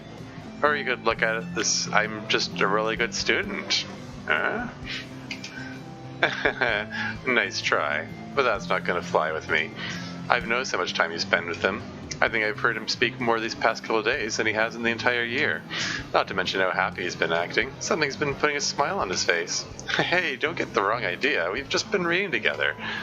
Oh, don't downplay it. You spend every day with him reading that weird novel. And what's your point? Guy's problem socializing. When he spends time with me, he doesn't feel alone. I'm pretty sure that's a good thing. And I'll have you know, that weird novel kicks ass. So defensive. I get it. Just be careful. Yuri isn't used to opening up. Red fish, blue fish, yeah. It's funny. So if something bad happens while he's vulnerable, it can be really hard on him. Those books aren't a total escape from reality. They're just a bandage. You say that like you think I'm going to hurt him. On the contrary, if anything, he might accidentally hurt himself. Yeah, this notion's lifted from the original as well. Does this have CGs in it? Yeah, you saw the CG earlier, remember? During the Yuri sharing chocolate moment. Anyway, might accidentally hurt himself. Did the original line have the word accidentally?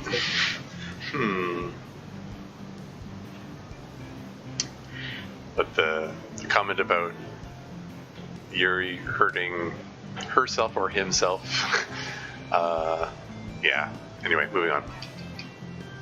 Maybe you should worry less about Yuri and more about Satori. Did you find out what's going on with him? Yes. The other important guy in your life. You must care about him more than I realized. It's understandable. Your history with him, that's what holds you two together. It's an important thing, history. It defines who we are and the relationships we develop with others. Oh, am I supposed to look at the history or something? Is that a hint, Matteo? I don't get it. I don't see anything here. The amazing artists contribute to the gorgeous CGs of this mod. Yeah, I did notice that second CG did seem to be a different art style than the first CG. Anyway, moving on. Matteo gives me a curious look. History with someone defines how that person sees you and how you see them. I'm not sure what Matteo's getting at, but it's making me weirdly uncomfortable. Look, just tell me what you found out. To be honest, he didn't tell me why he's acting up. I still stick to my original theory on that. In any case, this really isn't the time to be talking about it. Anyway, I'll share my poem with you now, okay? Alright. The Tale of the Ignorant Hermit. Oh, this is a long one. Look at that tiny little progress bar there. Anyway. There once was a hermit who lived in a cave. The cave was part of a small island. The island was on the lake. The lake was on a hill. The hill was tucked away in the deepest part of the woods. The woods were hidden behind a mighty mountain range, and the hermit was safe. He wanted for nothing. He worried about nothing. He knew nothing of the world outside his seclusion. And he was happy. sounds like Stanley Parable there. The hermit lived in his cave, on his island, on the lake, on the hill, in the woods, behind the mountains, for as long as he could remember. The hermit didn't know he was ignorant, and he was happy. One day, the hermit looked up at the sky, and he spotted a feather, drifting carelessly in the breeze. For the first time in the hermit's life, he was curious. He reached out and took the feather between thumb and forefinger. Little feather, such a journey you have made. What brings you to my cave, on my island, on my lake, atop my hill in the woods, behind the mountains? What tales have you to share? The feather quivered in response. It matters not where you've been, it only matters where you end up and what you learn along the way. You, meanwhile, will learn nothing. As long as you live in this cave, on this island, on this lake, atop this hill, in these woods, behind these mountains, you will remain an ignorant hermit. But my journey has just begun. With a gust of wind, the feather drifted afloat again. The hermit watched the feather climb higher until it disappeared. The hermit now had knowledge of his ignorance, and while he desperately clung to his safe home in the cave, on the island, on the lake, atop the hill, in the woods, behind the mountains, he is no longer happy. That's nifty. It took the Woman Who Knows Everything poem and took the same theme about,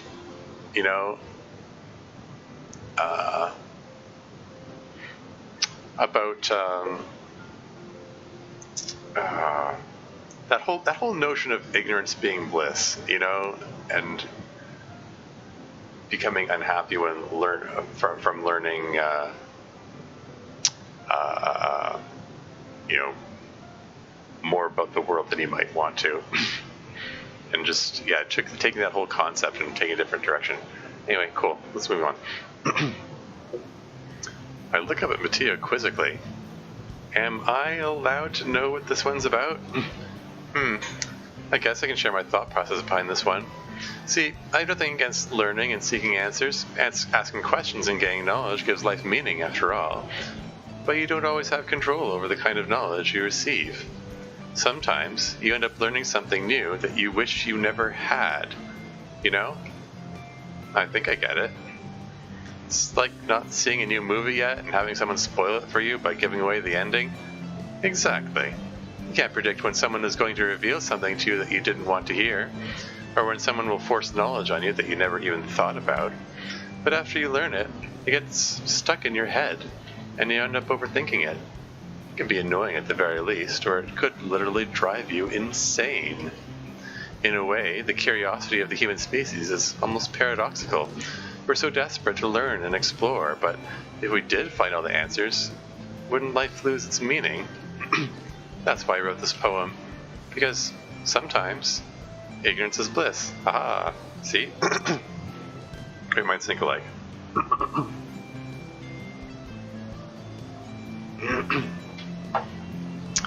Wouldn't you agree? I do, actually. That's pretty deep stuff, man. I'm glad you like it. Anyway, here's Mattia's writing tip of the day. Oh boy, this again. Oh, ...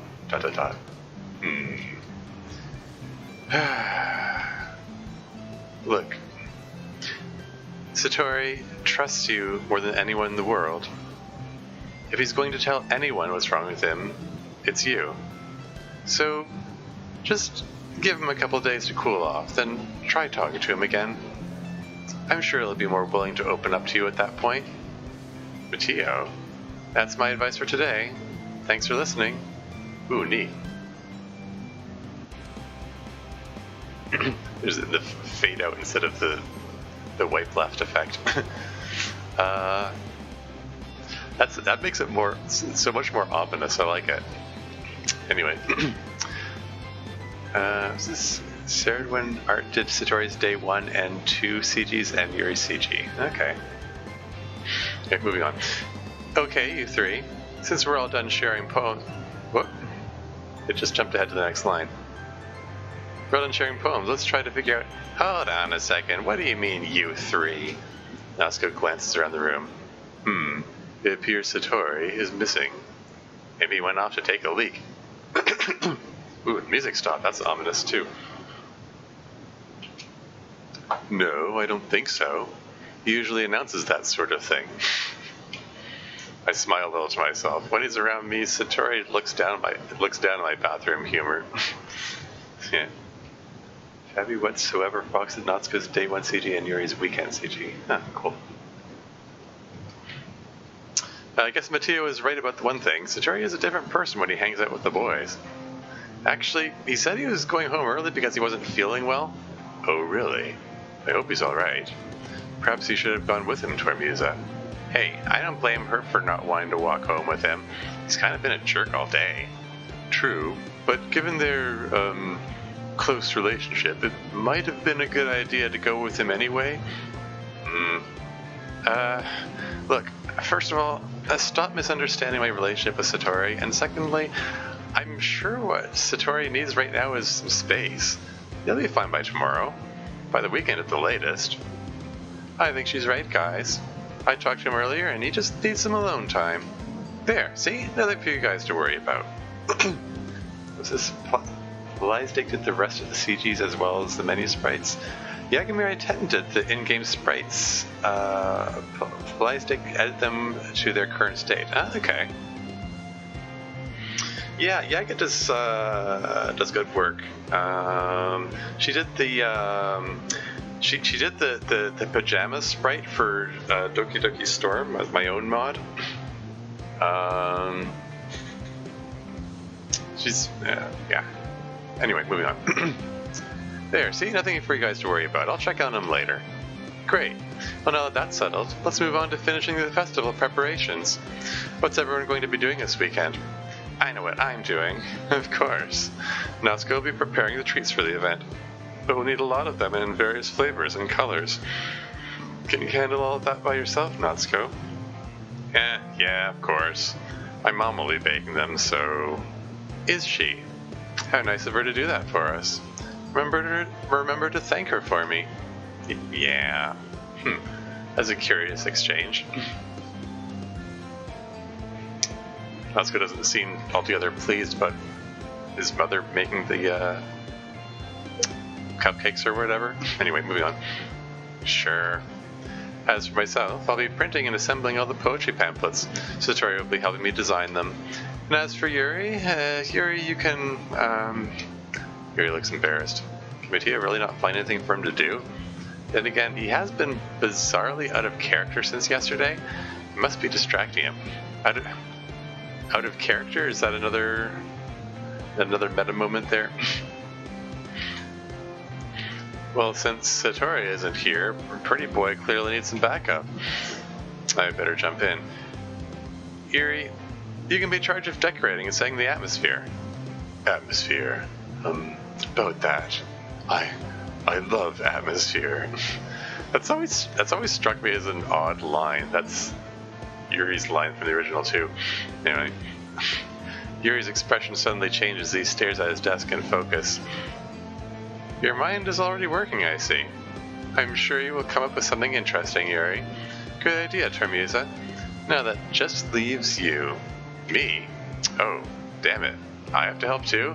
I suppose that's to be expected. I am in the club after all. Now, let's see. Yuri has a difficult task to handle. It would probably go a long way to give him a hand. So many dirty jokes, so little time.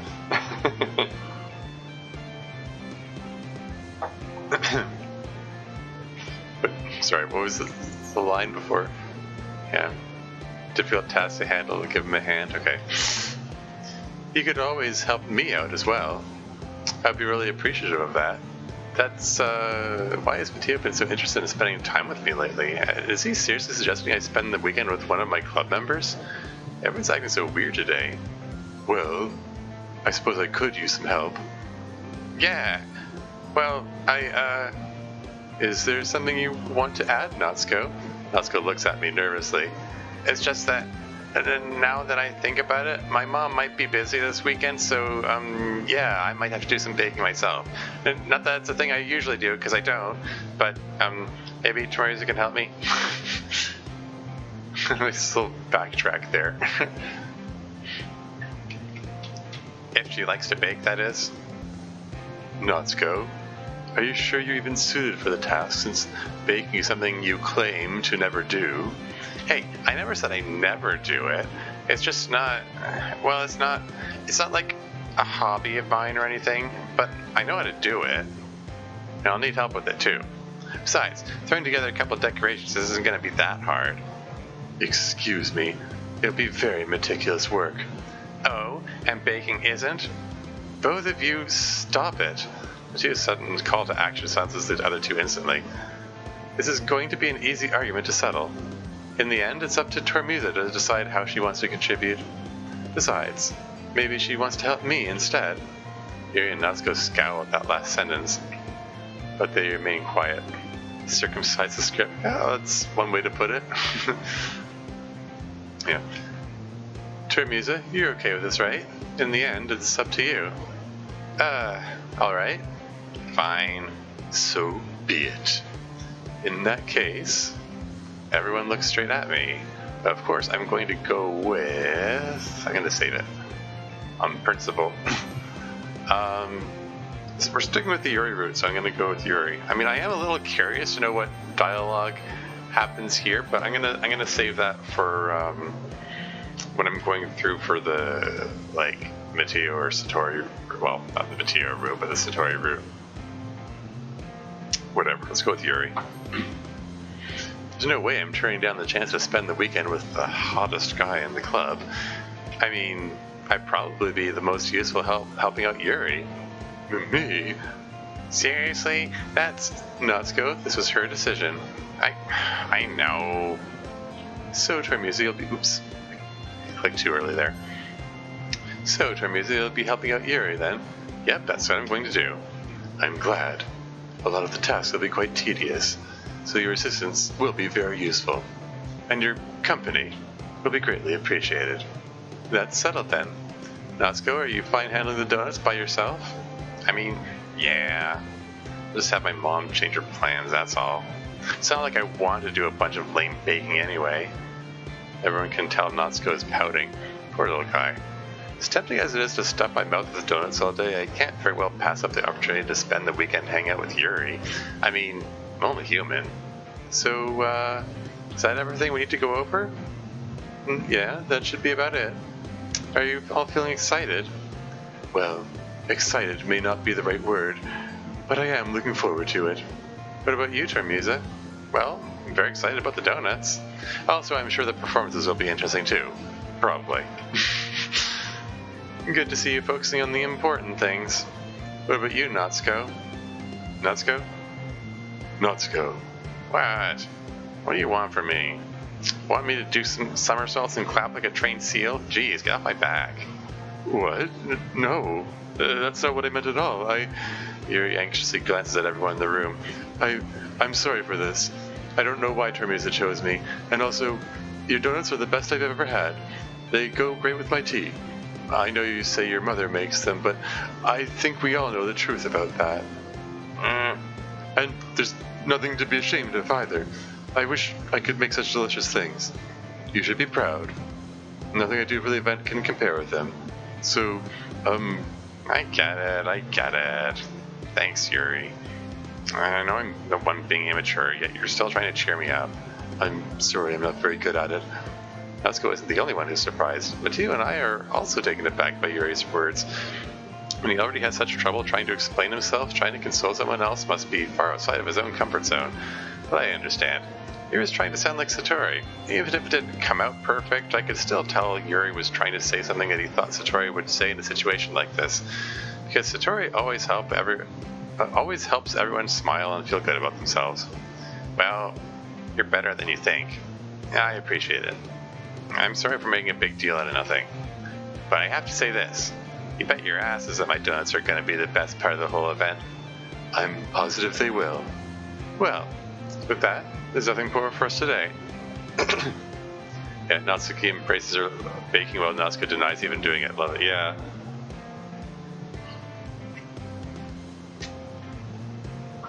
Exactly.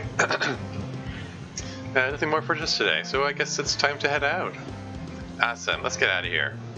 Everyone packs up their things. I start to follow Natsuko and Mateo out the door. Sorry, I hate to bother you, but I realize I don't have any way to contact you this weekend. Oh, wow, you're right. I can't believe that slipped my mind. Should I give you my phone number? Yes, I think that would be the best way. Alright then. Yuri and I exchange phone numbers. Is this wrapped in rain? Poems. Okay. I don't know. Is that something you wrote, Marcy, or is that lifted from somewhere? Anyway, yeah, you and I exchange phone numbers. Okay, I'll be stopping by your house on Sunday. Eh? My house? That's not a problem, is it? No, not really. I just thought I'd be going to your house since I'm the one helping you. I see how that makes sense. But if it's alright with you, I'd much rather go to your house. Alright. Shouldn't be a problem. I decided to press Yuri for a reason. It's not like it should matter much either way. I just need to make sure my room is clean. I hope I managed to make myself useful in some way, and not as creative as you are. Don't underestimate yourself, Tormusa. I think we'll make a very productive team. I agree. Tormusa, may I ask why you chose me? He's kind of putting me on the spot here. What kind of question is that? Time for an indirect answer. I chose to help you because I wanted to. Yuri thinks to himself with an extremely focused expression. I guess my answer was too vague, and now he's clearly overthinking it. Okay, time for indirect answer number 2. Hey, I chose you because I want to hang out with you, Yuri. That's all there is to it. You believe me, right? Yuri thinks for another minute.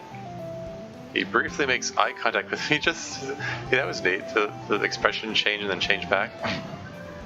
Briefly makes eye contact with me, then just as quickly averts his gaze. Was there an extra line in there too? Yeah, maybe not. 4 days in the club, and he still has a problem looking me in the eye. I believe you. As if it takes tremendous effort, Yuri finally says that and relaxes his expression. I'm really looking forward to Sunday. I hope you find me fun to hang out with. I'm pretty sure I'll have a great time. And I look forward to Sunday too. We'll both have fun. After the exchange, I make my way to the door and Yuri follows, smiling to himself.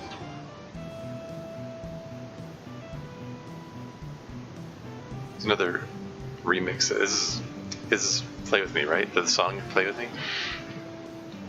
Anyway, so Yuri will be coming over on Sunday. I'm oddly excited for this. Surely I'd rather be helping out Satori, but still, my anxiety shoots through the roof. This is curious. I'd rather be helping out Satori.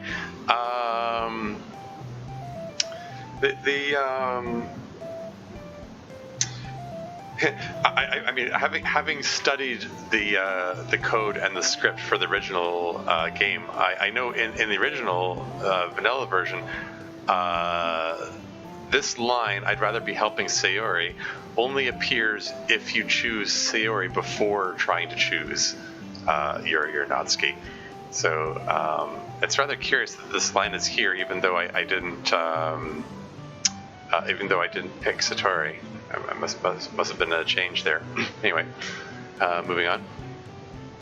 I mean, I've gotten pretty used to handling Yuri's timidness at this point, and he did say he was looking forward to it. Maybe some friendly banter will make him come out of his shell a little? Suddenly feel a knot in my stomach. Why am I scared Satori will find out about this? Yeah, this line too. Why am I scared he'll find out about this? That only happens if you choose Sayori first. So, interesting choice of change. Anyway, I mean, I can your service story regardless of whose route you take. Yeah. I mean, that does make sense, considering how much Satori drew attention to himself in that scene with that huge outburst, which was bad enough that the other 3 guys were hiding behind Femsi, which is kind of a funny image. Anyway, moving on. I mean, I kid around, but we really aren't a couple or anything. Besides, like Mattia said, this is all about the club. I have nothing to worry about. It's already Sunday. Okay. I did say at the end of the day I was going to wrap up the recording, so and I think this is a good stopping off point. So yeah, cool.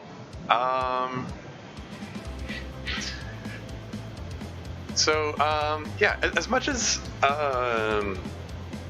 this mod, oh, bye Marcy. As much as this mod does follow a lot of the original game, it does diverge in quite a few places, which is cool. Like that whole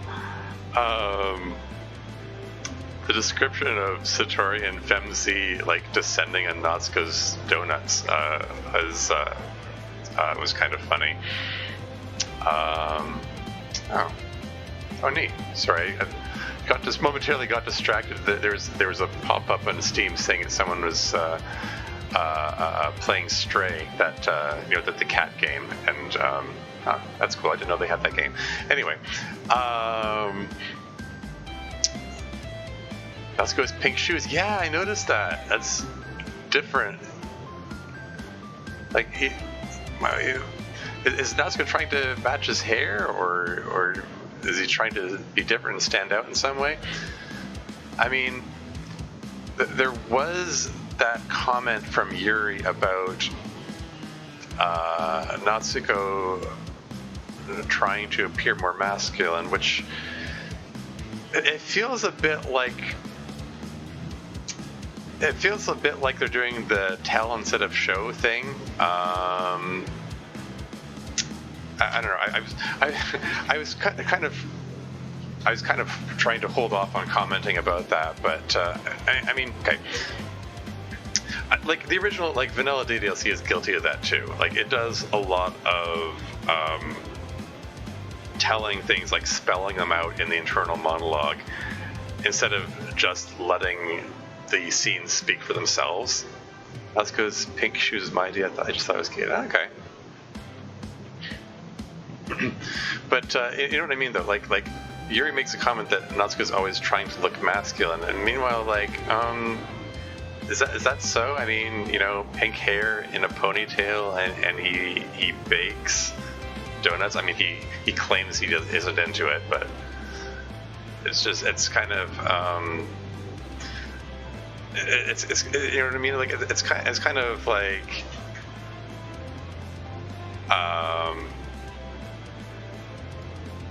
like is he really trying to be more masculine, or like it's I mean, okay, gender roles are kind of bullcrap to begin with, but that being said,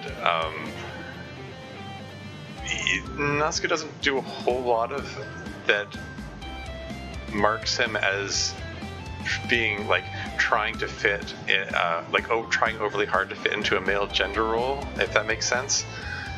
I don't see it. I don't see the obvious attempts at that. I mean, with the possible exception of the fact that he's like kind of flirtatious with Femc, he did make a couple of seedy comments, but it's like, which I don't know, you know, some guys, I'm going to say heterosexual guys, like feel the need to address any female if you know any you know girl that way.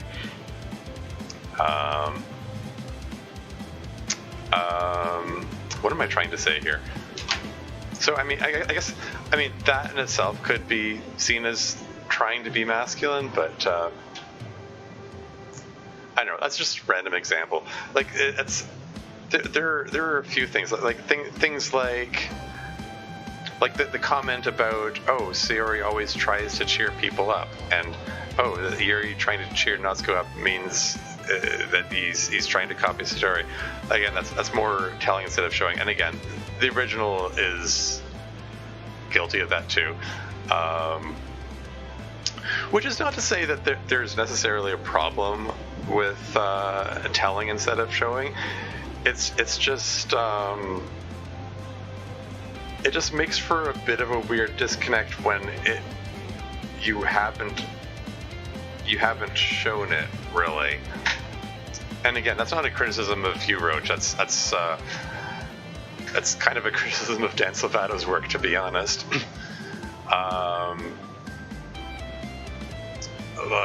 It sort of feels like he wasn't confident enough in his writing in how the characters carry themselves and behave that he also needs to spell it out in words and explain, oh, this is what Sayori is like. She always cheers people up. I don't know. Maybe I'm laboring this point too much. Like a lot has been said about, you know, when people give writing advice, they say, oh, you should show instead of tell. Like, don't spell it out and tell your audience this is what these people are like. Show it with their actions. And you know, which you know, is this all fine, all well and good? I think some people also take that advice too far, and then they don't tell anything at all, and then the audience gets confused.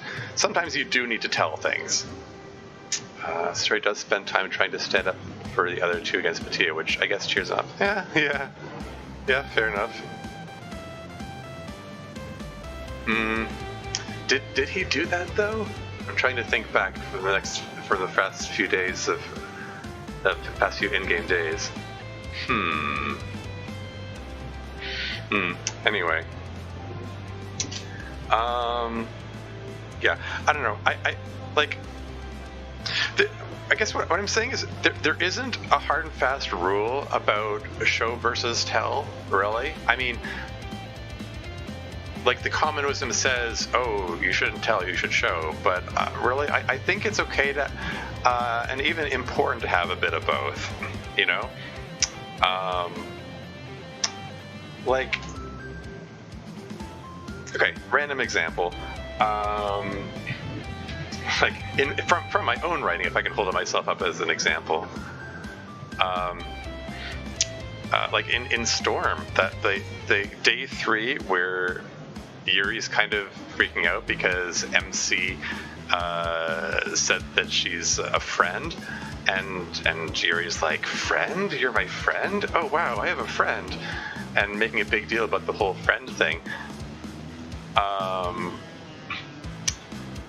And one of my playtesters said that, I think you're going too far with this whole friend thing. It's going to make her seem overly weird and not relatable to the audience. And I'm like, oh, I'm sorry. Did I do too much show and not tell? Like, should Yuri have spelled out? I've never had a friend and been lonely my whole life, and therefore this having a friend is a big deal to me. Like, that would, having a tell explain that verbally is not,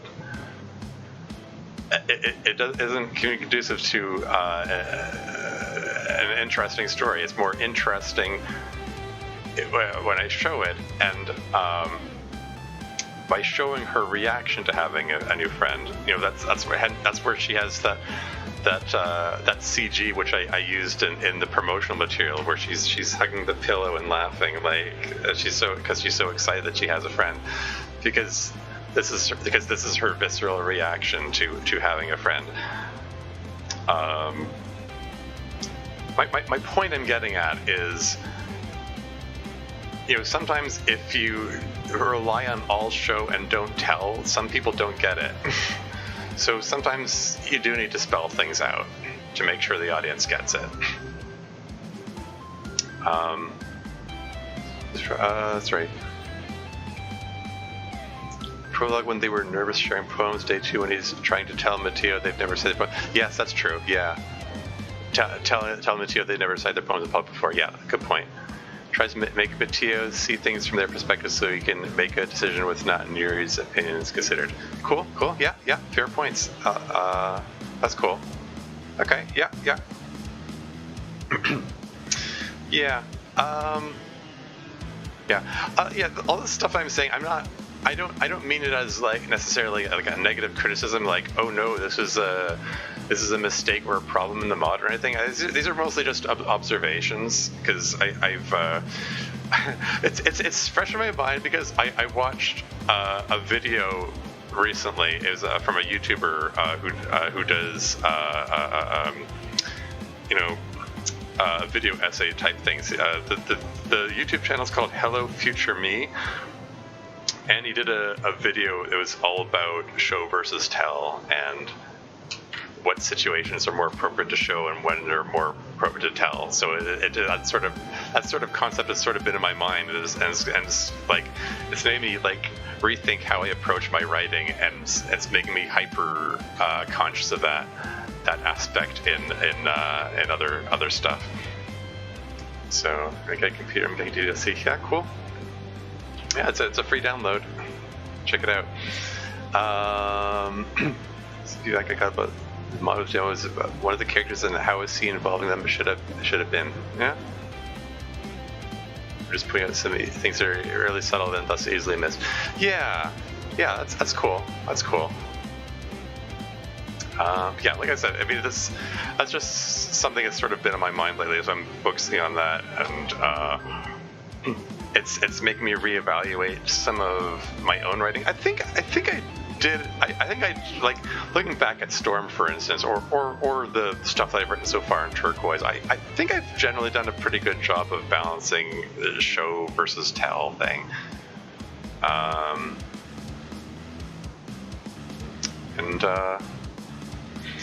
and yeah, you know, like the writing in the mod is all right in that respect too. I'm sort of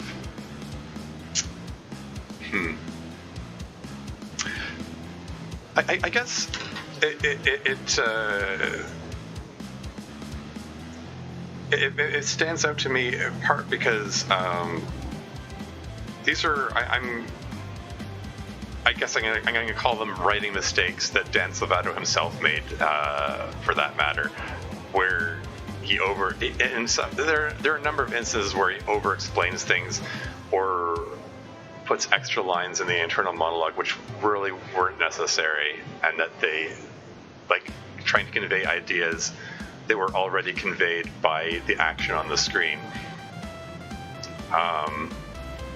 And some of those redundant lines crept into this mod too, which, you know, I'm not blaming you for, Roach, or anything. It's just an observation. Yeah, I don't know. I was overly wordy. I'm generally overly wordy. Oh look, I'm here. Listen to me rambling on here as well. But yeah, no, in Storm, I was like really overly wordy, and I made a point of cutting a lot of redundant stuff out and stuff that didn't add anything to the story. And I've sort of come to believe that there's a lot of value in trying to make things concise and just not over explaining things. I've tried to do that in my current writing too, like in Turquoise. Like if you've seen the demo for that, I try to have as little internal monologue as possible, and like have the dialogue between Sayori and Monica in that mod just flow, you know. It's fun. I'm excited for you to get to the weekend scenes. Yeah, same. I'm looking forward to the weekend scenes. I think it's going to be really cool. Looking forward to that. Yeah, hopefully I can get to that soon. Yeah, I've been sort of cycling between 3 games lately. Like I'm gonna do a session of Deus Ex and then a session of Star Control Origins, and then I'll do this again. So maybe, if all goes well, I'll do another stream in 3 days. I guess that would be Thursday. Yes, today's Monday. That's right. Yeah, if all goes well. I don't know. I'm bad at planning these things, but we'll see. I'll see if I can do that. Say about Sayori's dead. Well, I mean, yeah, I think everyone was. It's a pretty sad scene. Anyway. Yeah.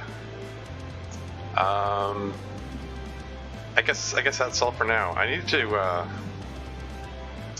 Yeah. Speaking of Deus Ex and Star Control Origins, I think I'm coming up to the ends of those games. I'm gonna have to come up with what I'm gonna play next in those slots.